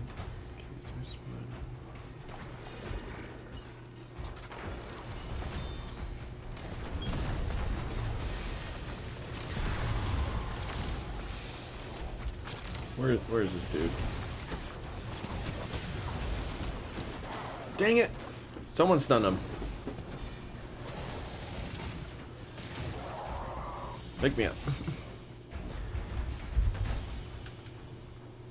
I feel like Minecraft, I don't know, all this weird crap that Microsoft's put into Minecraft with all their bonuses and DLCs and different versions. I just like the classic, just normal, bland Minecraft. It's perfect.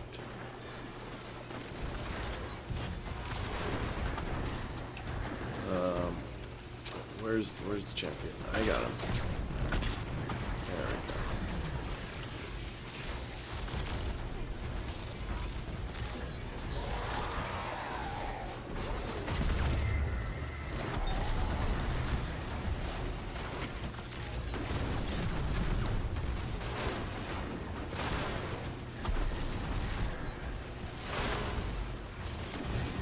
What?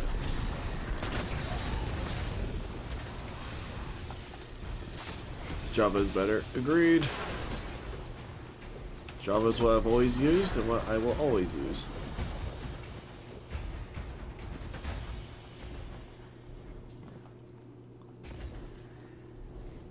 What do you mean better bridging?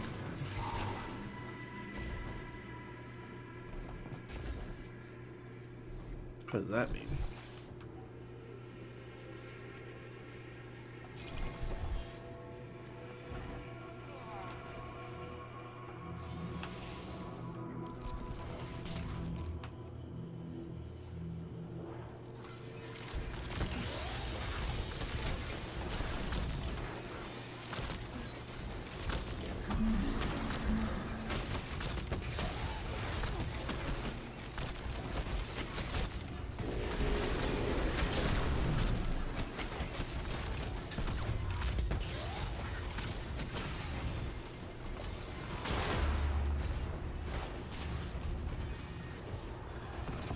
They don't get me started on movable tile. What?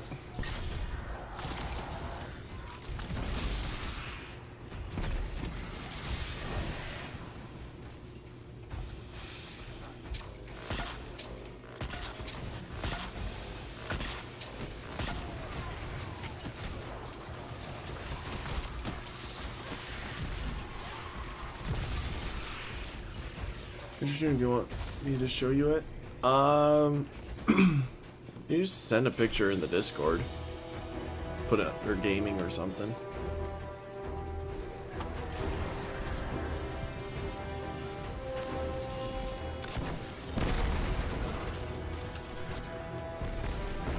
Why are you all the way over here?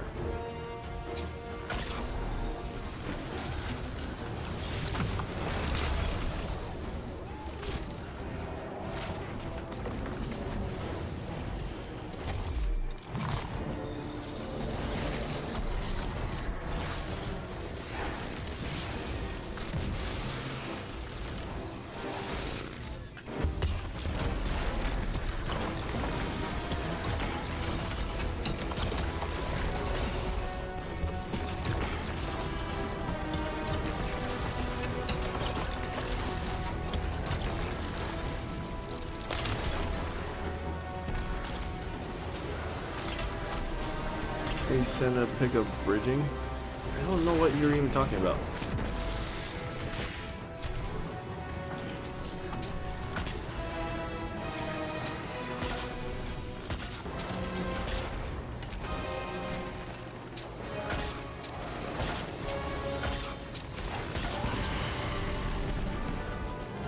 There we go. She's down, Alex. Tell object like object can hold stuff like chests. All of them. All of Paris' intents. Her entire council. The reign of the kill of darkness is Yeah, I seriously have no idea what bedrock is. thanks to the Guardian. But in death, Erebus becomes myth, immortal. Her legacy will go on. New champions will rise. Just a ton of crap. We must stay always vigilant.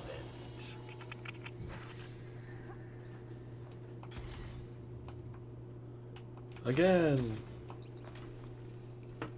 Yeah, bedrock is free scaffold. Skill issue.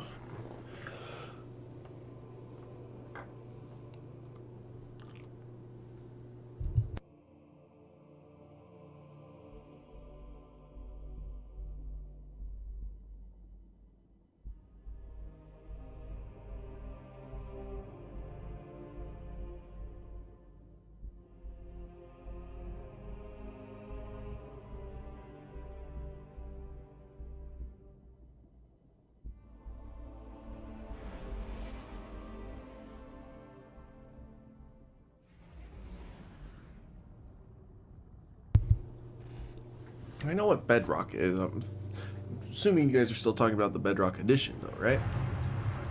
Not like the indestructible block that Notch put in to prevent us from digging too far deep.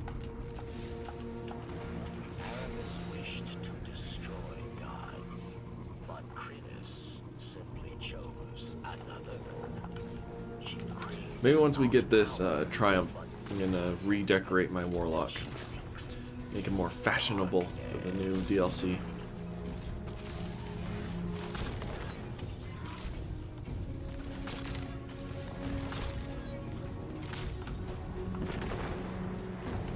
True, but I feel like people saw the marketplace on Bedrock and just decided it was bad. True, but like I said, I've been playing Minecraft since 2010, 2011. So all these new versions coming out, they may be better. Don't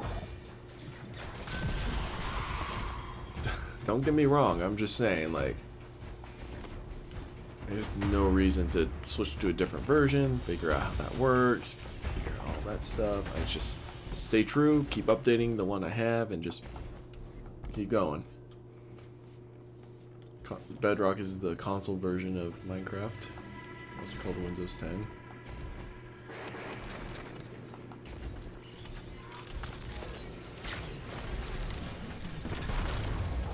Like, I did play it on the 360 and I think a little bit on the Xbox One.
Oh, these guys are a lot better.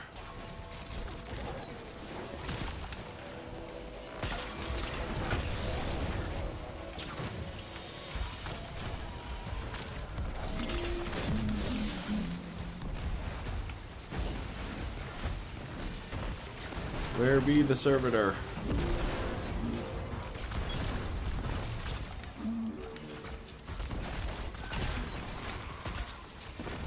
Oh, they already took care of it, I think. I'm just waiting for HY tail. What is that?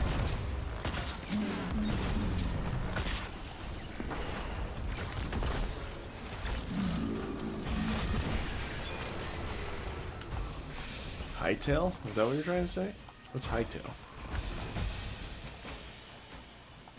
Oh, isn't hightail like the open world crap they're making in Minecraft? Or I guess not Minecraft, but like based off of Minecraft?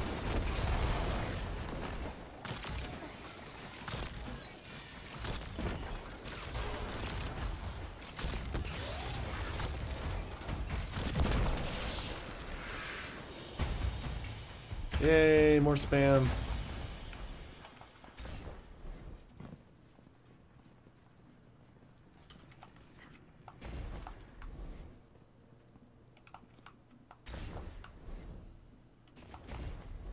Minecraft but in Hypixel. Oh, but by Hypixel. That's what I thought. That's been in the works for a long time though, hasn't it? I feel like I heard about that a very long time ago.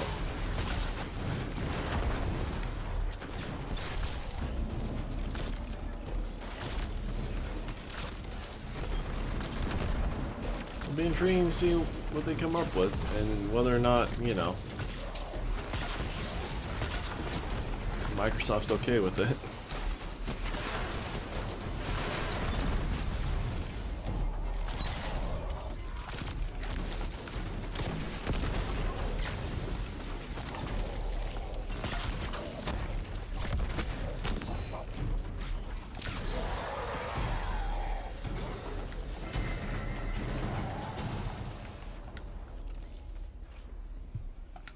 Been almost 4 years. I guess it does take a while to develop a game. Like, it doesn't necessarily shock me, but they announced it very early on. Or they announced it 4 years ago after having had some years of work on it. I don't know. I feel like this is going to become another like the Yogg Ventures where Yogg's kept trying to make a game and it just never happened.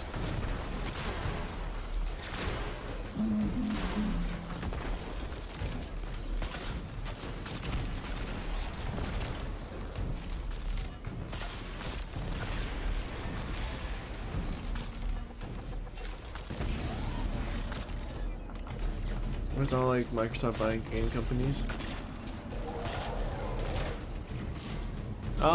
Yeah, I mean,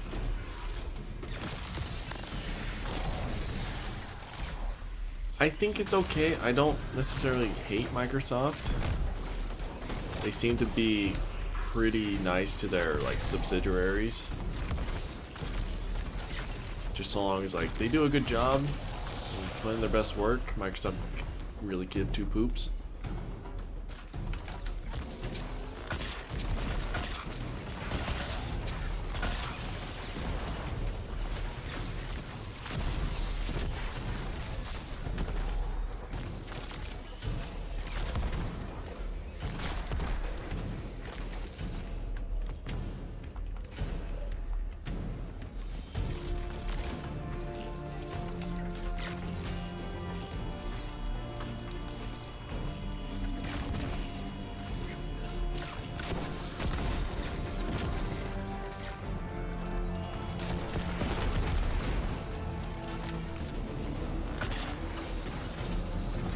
I just think it's unnecessary to buy them. Things with acquisitions is something people sometimes forget.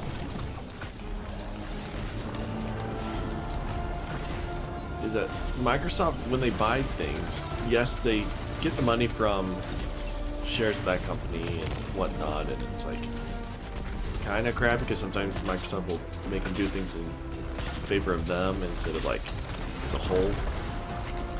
But said companies get access to all of Microsoft's resources, which because they buy so much is a ton. So I think a good way to think of it is when they bought Minecraft, right? So instead of just being Notch with his team of coders making the game, it's now Microsoft and all their teams of coders and whatever gaming companies that they have working for them coming into.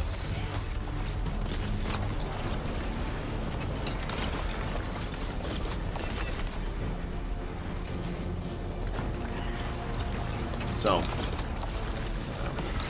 it's another reason why with Sony buying Bungie, I'm not that like skeptical of.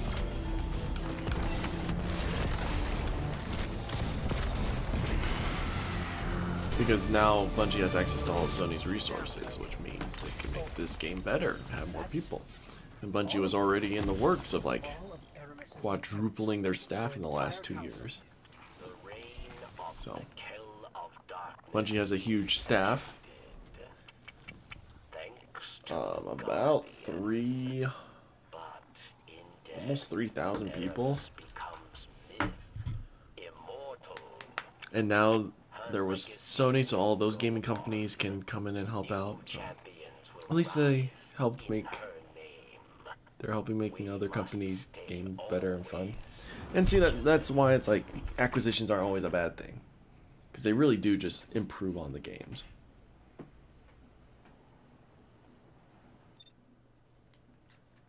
So I don't know. It's a give and take situation. It can vary on situations.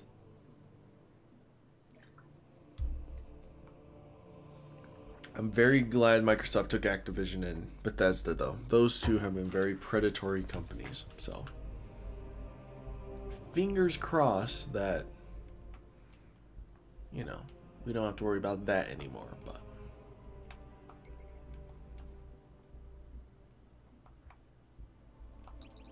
one can never know.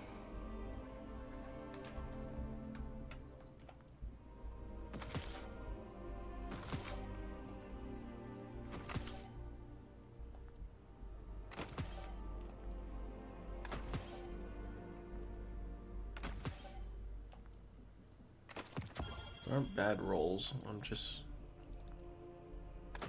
not caring for them.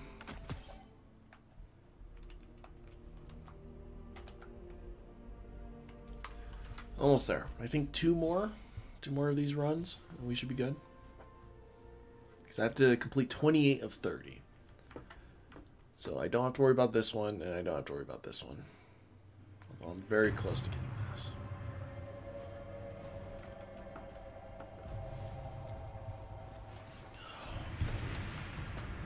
Oh, we started a little bit in.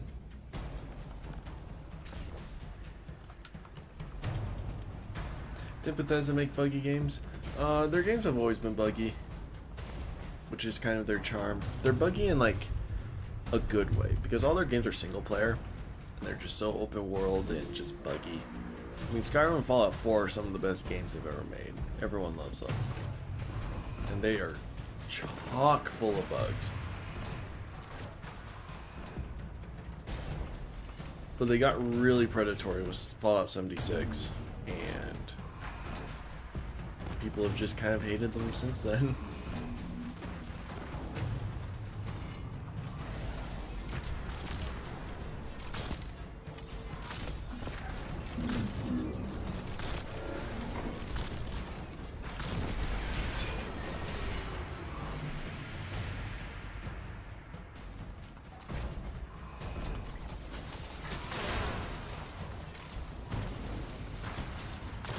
There's a barrier champion in this room.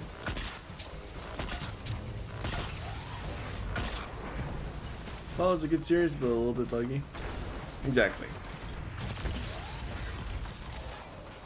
The problem with Fallout 76, it wasn't just buggy, it was broken. Like, it was an unfinished game that people were very upset about.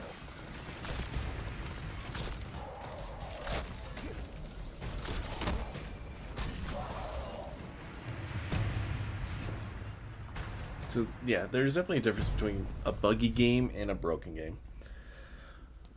And then Fallout 76 and Fallout 4 are two very good examples of that.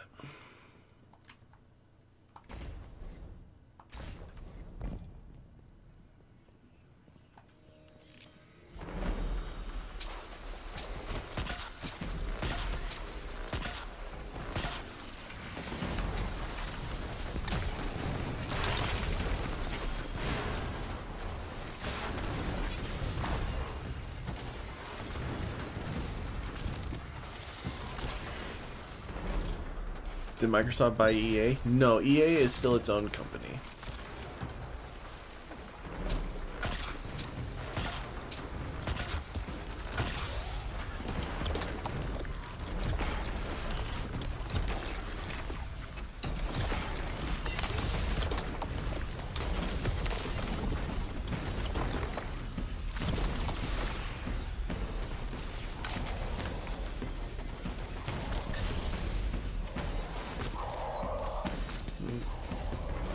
I'm go now. My first date is like 5? What?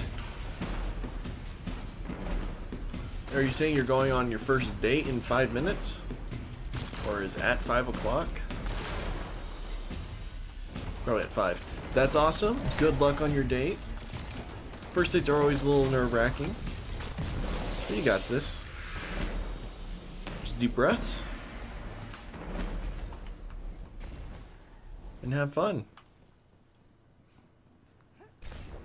I've been on more first dates than you can count.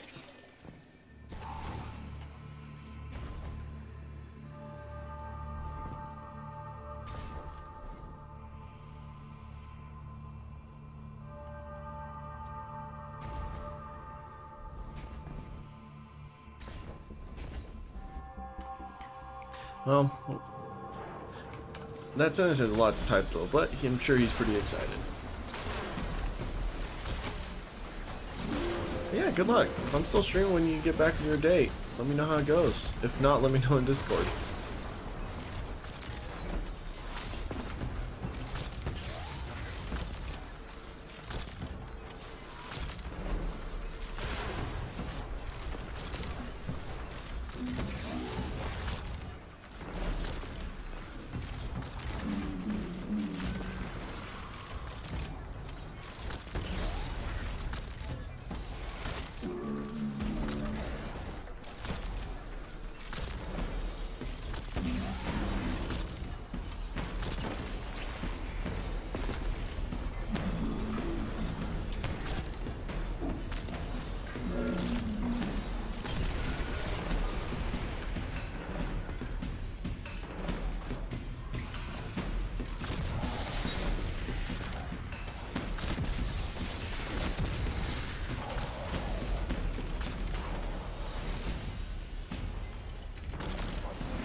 There we go. Alright, we gotta kill this dude. We'll kill her one more time. And we'll be done.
These guys have just not killed any of those servitors.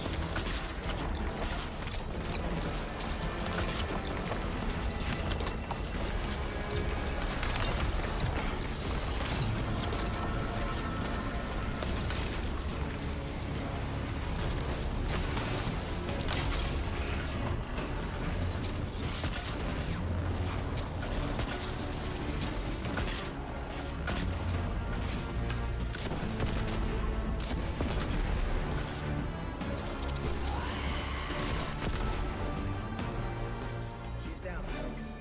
Get over. She's something.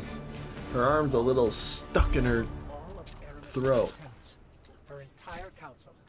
The reign of the Kill of Darkness is ended. Thanks to the Guardian. But Probably shouldn't shouldn't put my face in there. Myth, immortal. Her legacy will go on. New champions will rise in her name. We must stay always vigilant. There we go. One more. At least I get enhancement prisons from this. I forgot about that.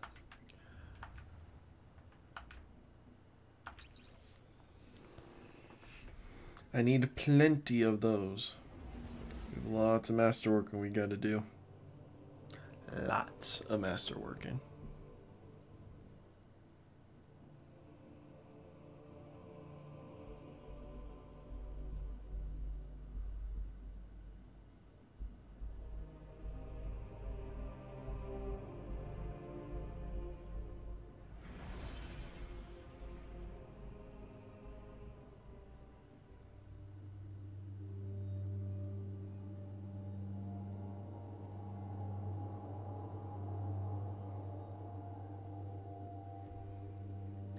You know the main menu on BD6 is actually similar to BD5 map called Village Shore? That sounds familiar. I think so. I always thought it was similar to like Monkey Village, or sorry, Balloon City, or whatever it's called. Look at my Buzz Lightyear. He's so cool.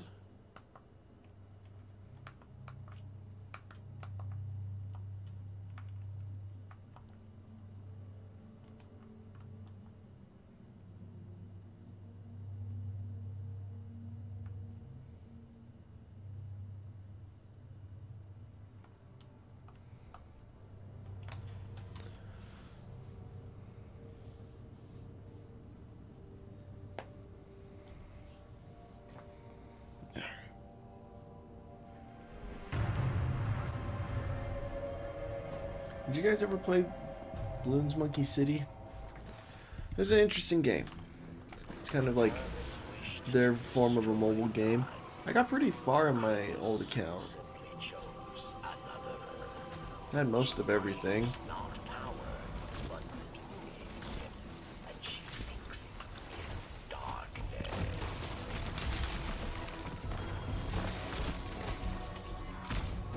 Oh my gosh, hit him. There we go. How close am I to finishing? This should be my last run. After this one, I should be able to turn in the Triumph and get my seal.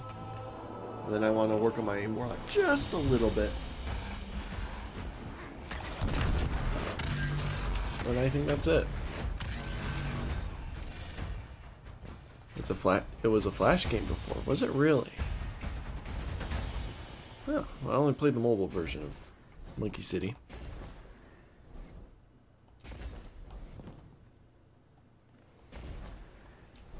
So once I get Moments of Triumph, I'm not entirely sure there's anything else I should really do.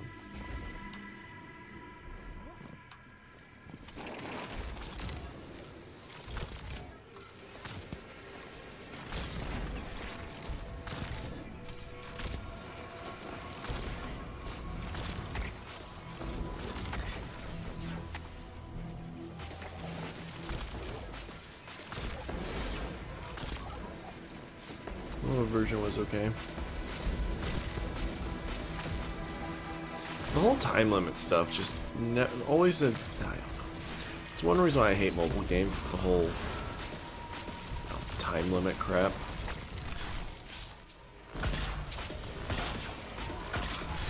I mean, there's a few mobile games where time limits, I'm like, okay, it's a kind of understandable, but stuff like Clash of Clans or the City, where I'm like, I literally cannot keep playing this game for another like 5 hours unless I pay $10. It's like, no, I might as well wait, go and work, make that much money, and then come back and keep playing. It's just, I always hate this system. I have stopped Clash of Clans many times because the timers for all the buildings and resources and whatnot just got so ridiculous. I was like, this isn't even fun.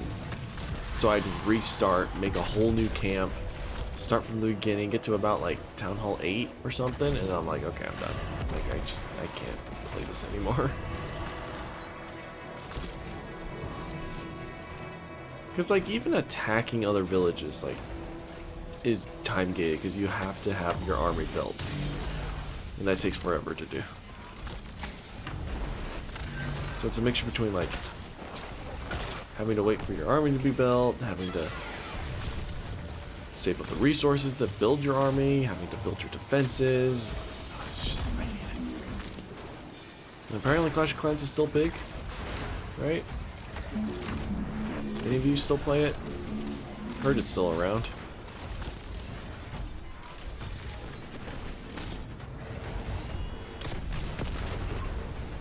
Son of a gun.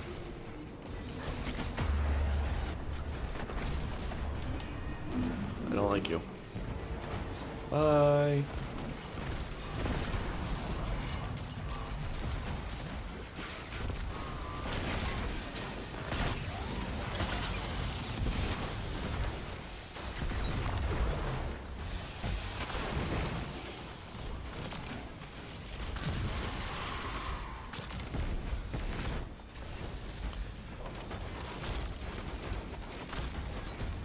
If I can hit the shot, there we go.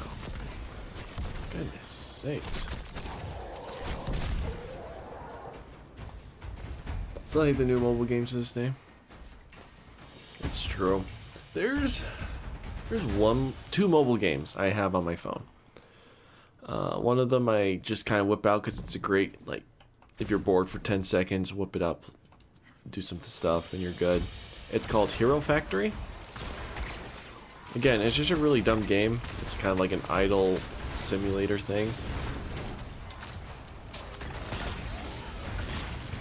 And yeah, I'm pretty far into it. I've spent a lot of hours and time into it. I'm trying to think. I also have like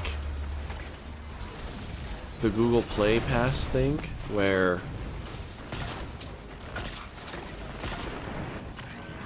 you do like reviews on Google and they give you money for their Play Store. So using that, I've bought the get rid of ads because yeah, no, ads are freaking annoying as crap. They're so bad. Like, I get annoyed with Hulu ads whenever I watch shows. But man, mobile ads are just like, I look at my screen for 2 seconds and then there's an ad.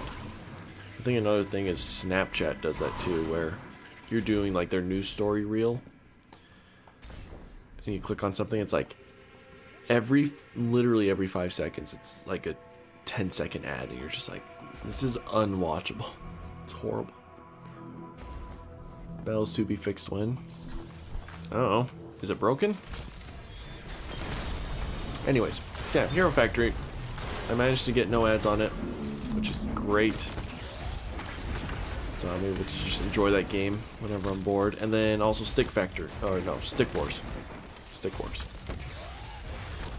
Really fun game. I played the Flash versions of those all my life. Saw there was a mobile version, instantly got it. That I did pay money to no longer have ads, which sucks. But I was like, I play this game more than often enough. I love Stick Wars. I'll pay it.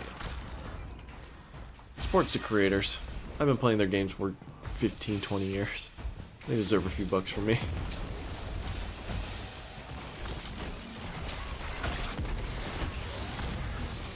What up, Lawrence? It's good to see you in the stream. Haven't seen you in a minute.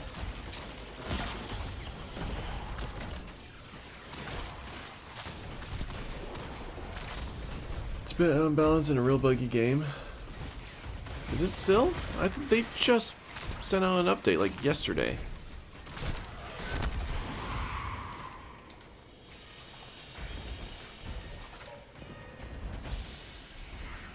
Alright. You're a little early on that, bud.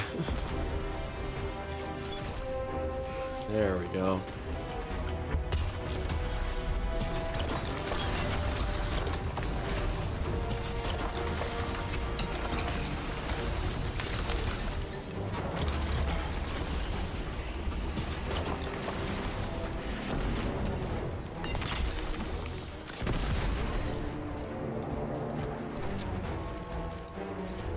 Even their server.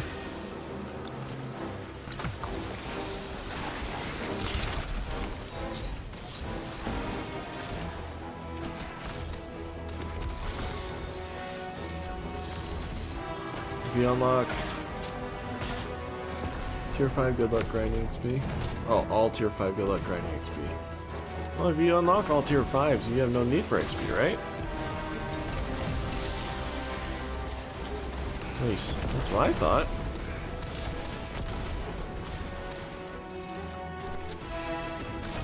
Oh, that was a little too close to me.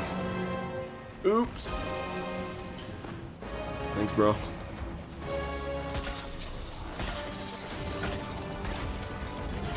Dang it. They bought the XP mastery price way too far. Oh, for XP mastery.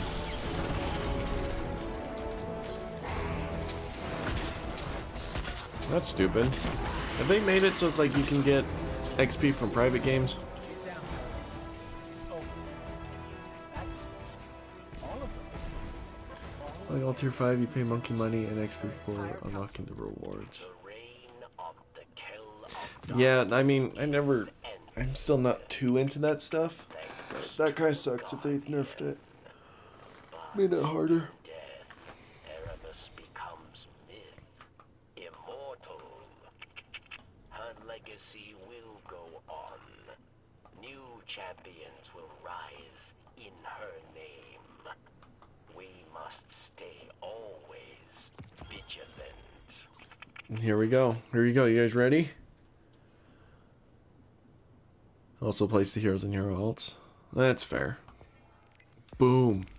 Moments of Triumph 2021. Strength.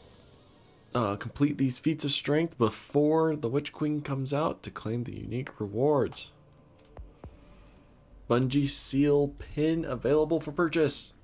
Congratulations, your perseverance against the most difficult foes and your dedication to the most challenging adventure has been noticed.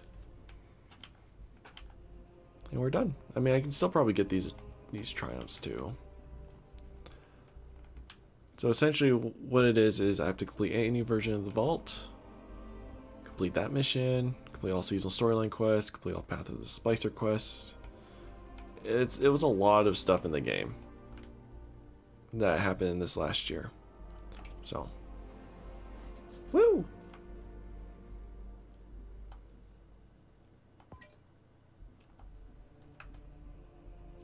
There we go. My little tile, MMXX1. 2021. I missed last year's. Oh, I was so sad I missed last year's. Where was it? Oh, I don't think it's there. Where's 2022? That will be next year. In the next Moments of Triumph. So every year there's a Moments of Triumph. Usually like the beginning of the year for the last year, if that makes sense. So 2022's Moment of Triumph will be for like next January. Or like this December, next January time frame. So cool, cool. Warlock time. We are gonna decorate this boy. Switching the mouse and keyboard for this. So, this is our little man. So, I kind of like the armor set for them, right? Kind of the armor layout, the thicker boots, thick, like it's got the plated stuff.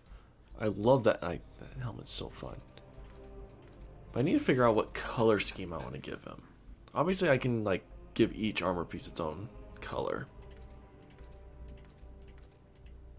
But I don't know, it's like, I don't really want to go like a black and white type deal. That's boring. Going white is a little weird. Yeah, you guys throw me out some colors. Ooh.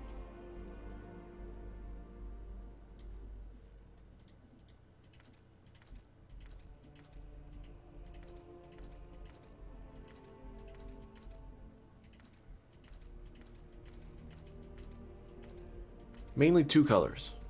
Give me 2 colors and I can try to like look for some good color schemes for a set color.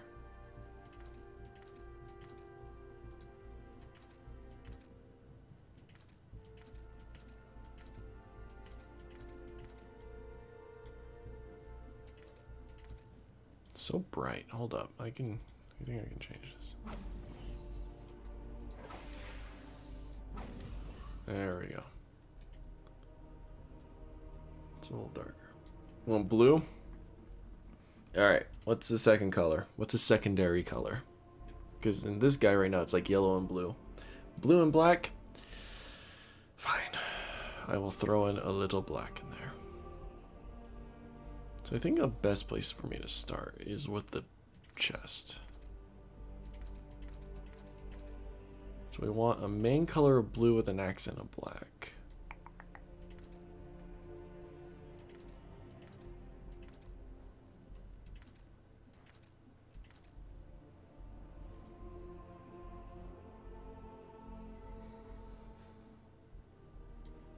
I feel like it's a little too light of a blue.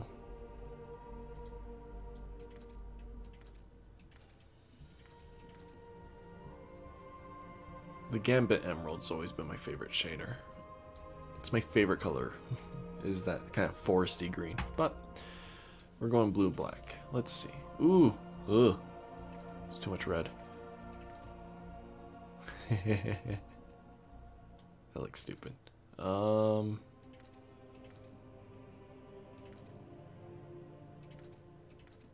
actually kind of liking this.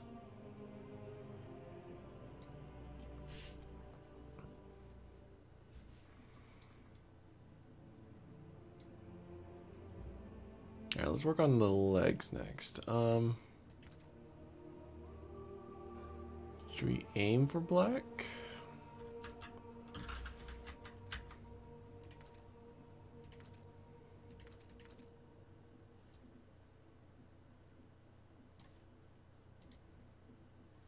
So we definitely want this guy to be like pretty, like a little brighter blue. Unless like that glass doesn't change color. It doesn't. Ooh, ooh. What are you gonna do after? No clue. I like that actually. Alright, we'll keep that, but let's see if we can find one that brings out a deeper blue. That's more white.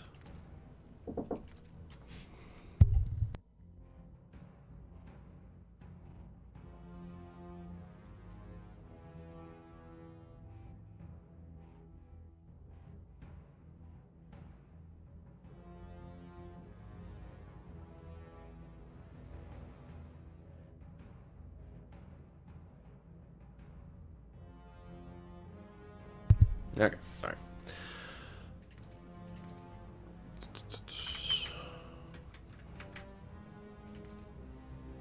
Ugh. Nope.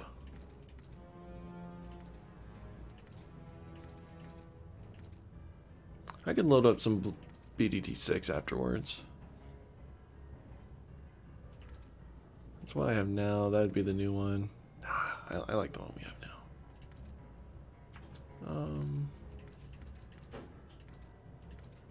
I don't spend much time on character customization, so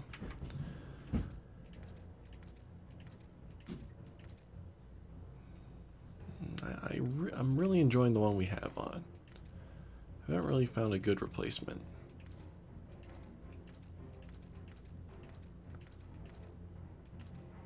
This is definitely a more blue.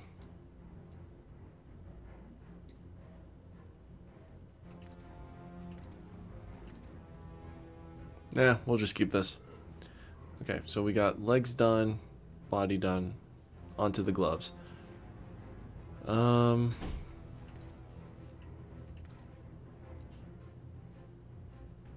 It's really bright.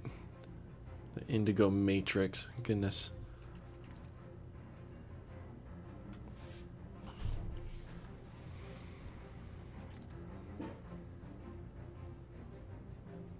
Is it the same? Oh no, it's temperature wash. So, okay, so it's like the cloth is this type of blue, and then the armor pieces look like that. Not too shabby. I'm okay with this. Now for the helmet. Oh my heavens. That just looks so wrong.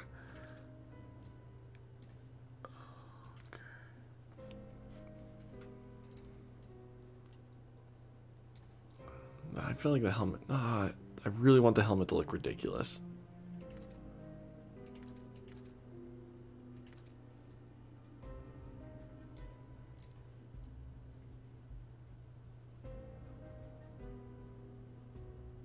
I'm okay with all this.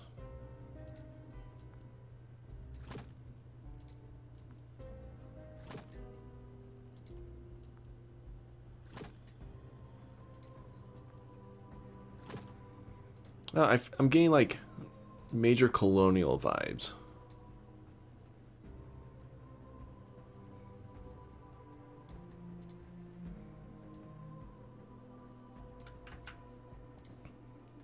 I love this ghost shell. Looks like a freaking Vex. But I need to figure out like a good camo for this guy. Looks like terrible graphics though. Look at that.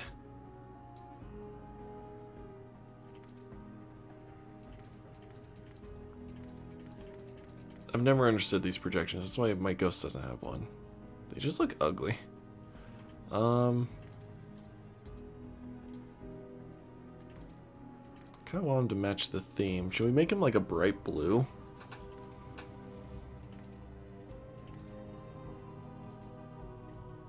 Because again, black, like, this is okay, but it's a little boring.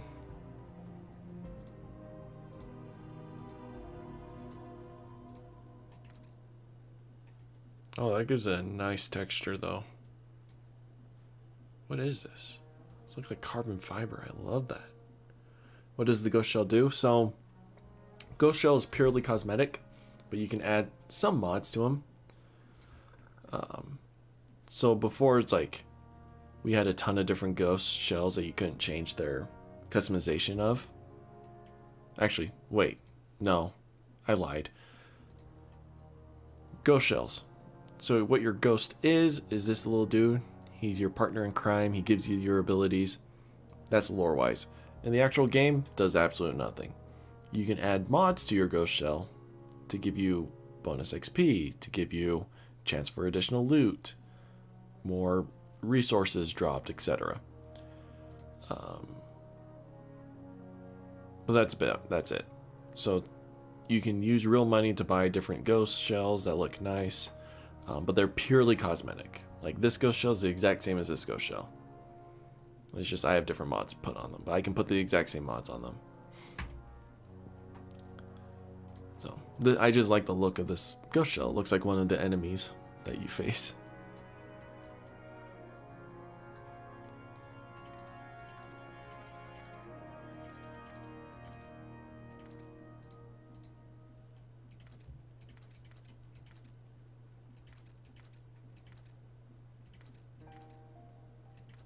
There is one ghost shell that completely breaks the game.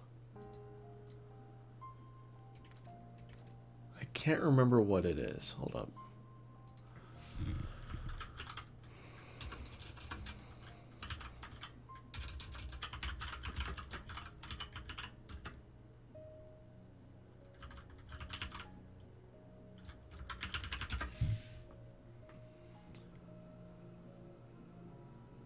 Oh, it's a specific ghost shell. It's this dude with a very specific shader on. I forget what it is. What is it? The Gambit Jadestone. I wish this was in... You could organize these shaders.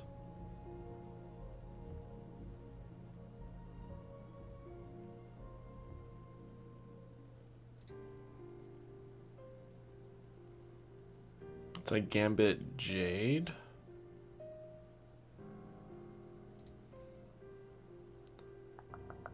Where is it?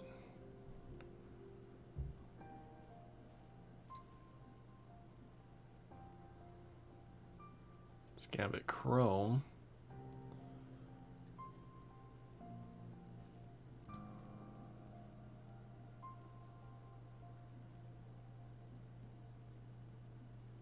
Did I miss it?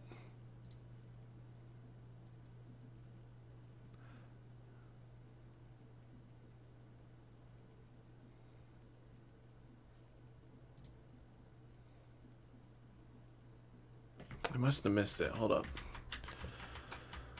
Back to the beginning.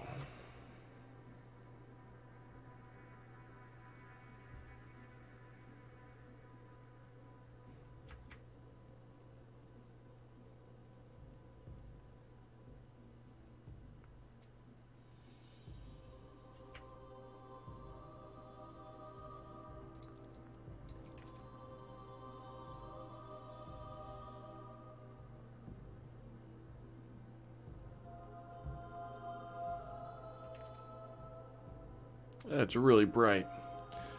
The Gambit Jadestone.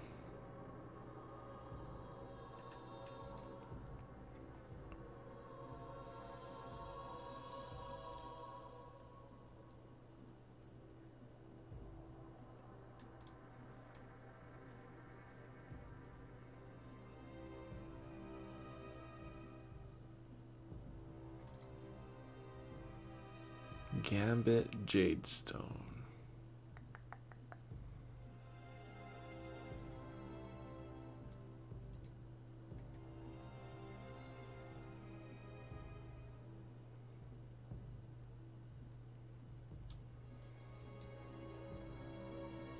I could have sworn I have this shader. Do I not own this shader? I'm so sad.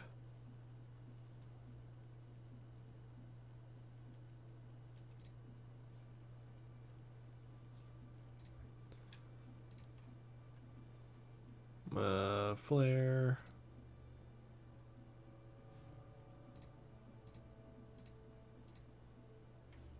I think it might be under activities.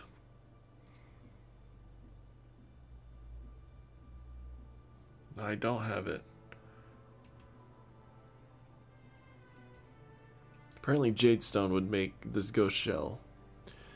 Is this LASO part 7? No, so LASO's done. I finished it yesterday. So if you want to watch yesterday's stream, that's the epic finale. I was expecting it to bleed into today, but it didn't. So we're here. Ah, dang.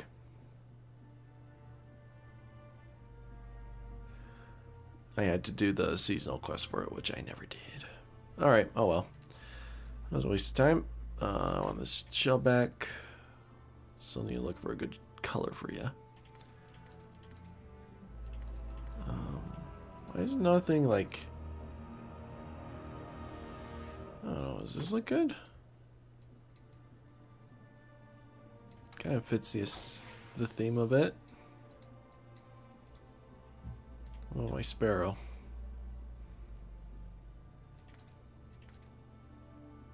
Wait, what shader do I have on it now? It's a really bright shader. I'm okay with that, actually.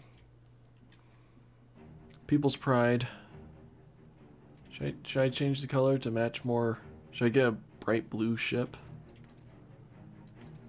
Oh, there's the bright coral.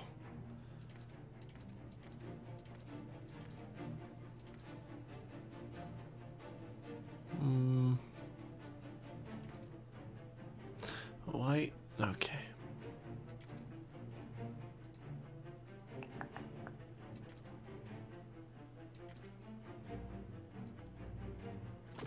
There we go.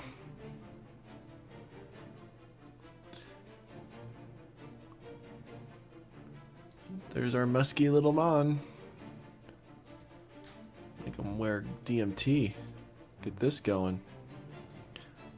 Do I have... Oh, I do have cosmetics for this guy.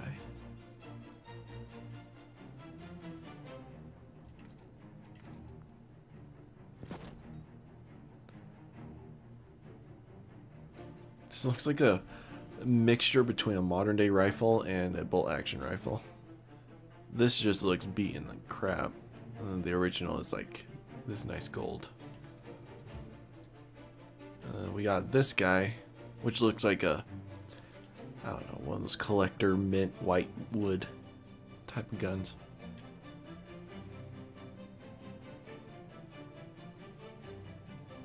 Oh, there you go.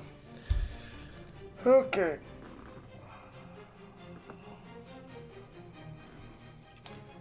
So something I need to do this week is play an activity with my clan to get this done, and then I have this seal done. This doesn't go away with Witch Queen, so I'm not too worried about it.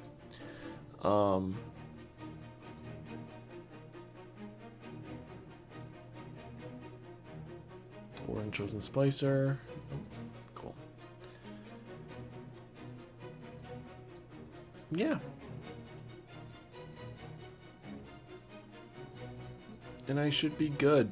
Like, there's really not much for me to do in Destiny 2 until Witch Queen. Now that I got those seals done and out of the way, everything that's going away in this next season, I'm pretty much done with. One thing I can check real quick. Let's see if I can replay the Forsaken campaign. Because it's a fun campaign. And that's going away. Man, looked like it need more. Like it need blood. It's true. He does look a bit sinister-y, doesn't he?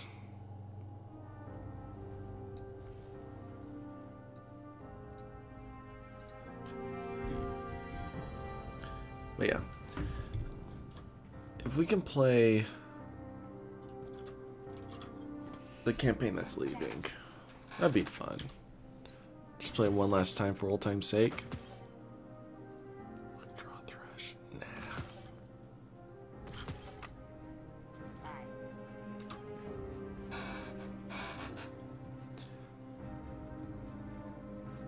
Campaign. Can I replay the... It's really hard to like... I don't think I can. Let's Google it.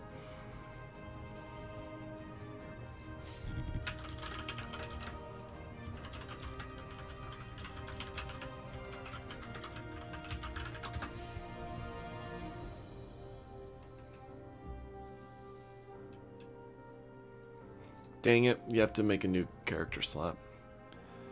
Currently once per character. She said she wanted to express herself, so I gave her a thumbs up.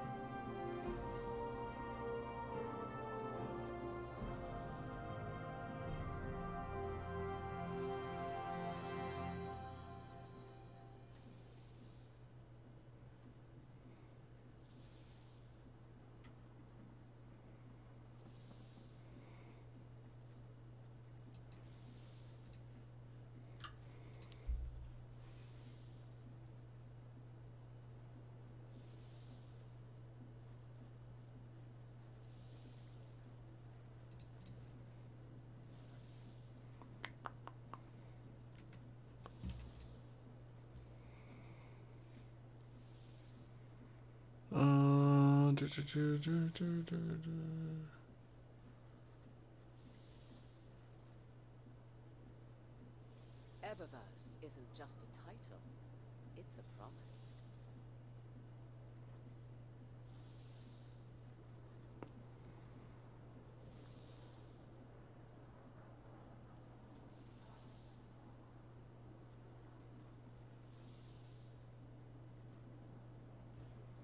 Alright, everyone's saying you still need to remake a character. Important. Says so on the package. Dang.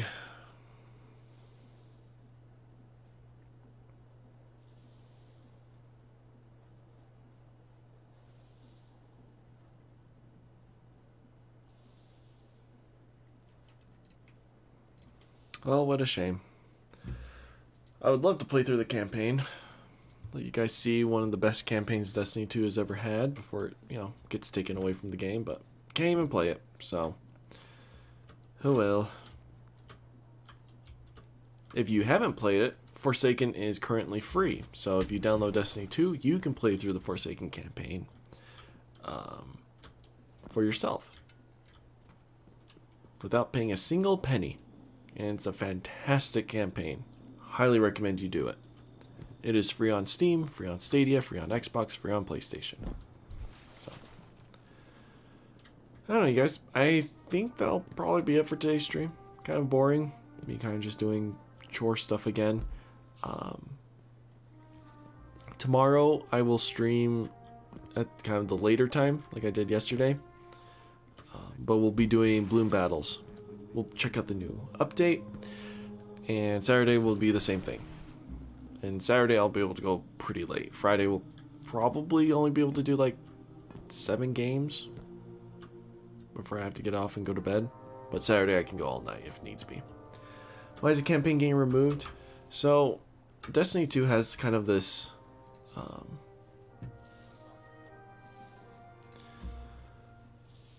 so this is the map, right? Each of these destinations is a whole like world full of activities and adventures and whatnot.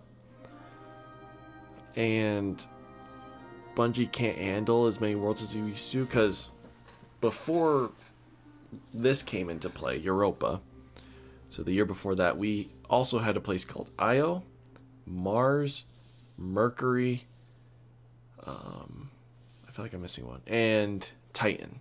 So we had 4 other worlds in this. So think about that. All of this plus 4 more worlds plus 2 new destinations with Witch Queen.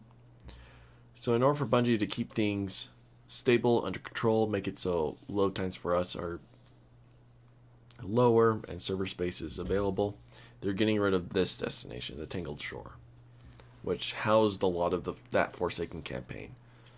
So getting rid of that campaign allows them to get rid of this to make room for the other destinations coming in. There used to be a base Destiny 2 campaign, which was actually really cool. It was a good campaign. But they had to get rid of that because they knocked out 3 of the worlds that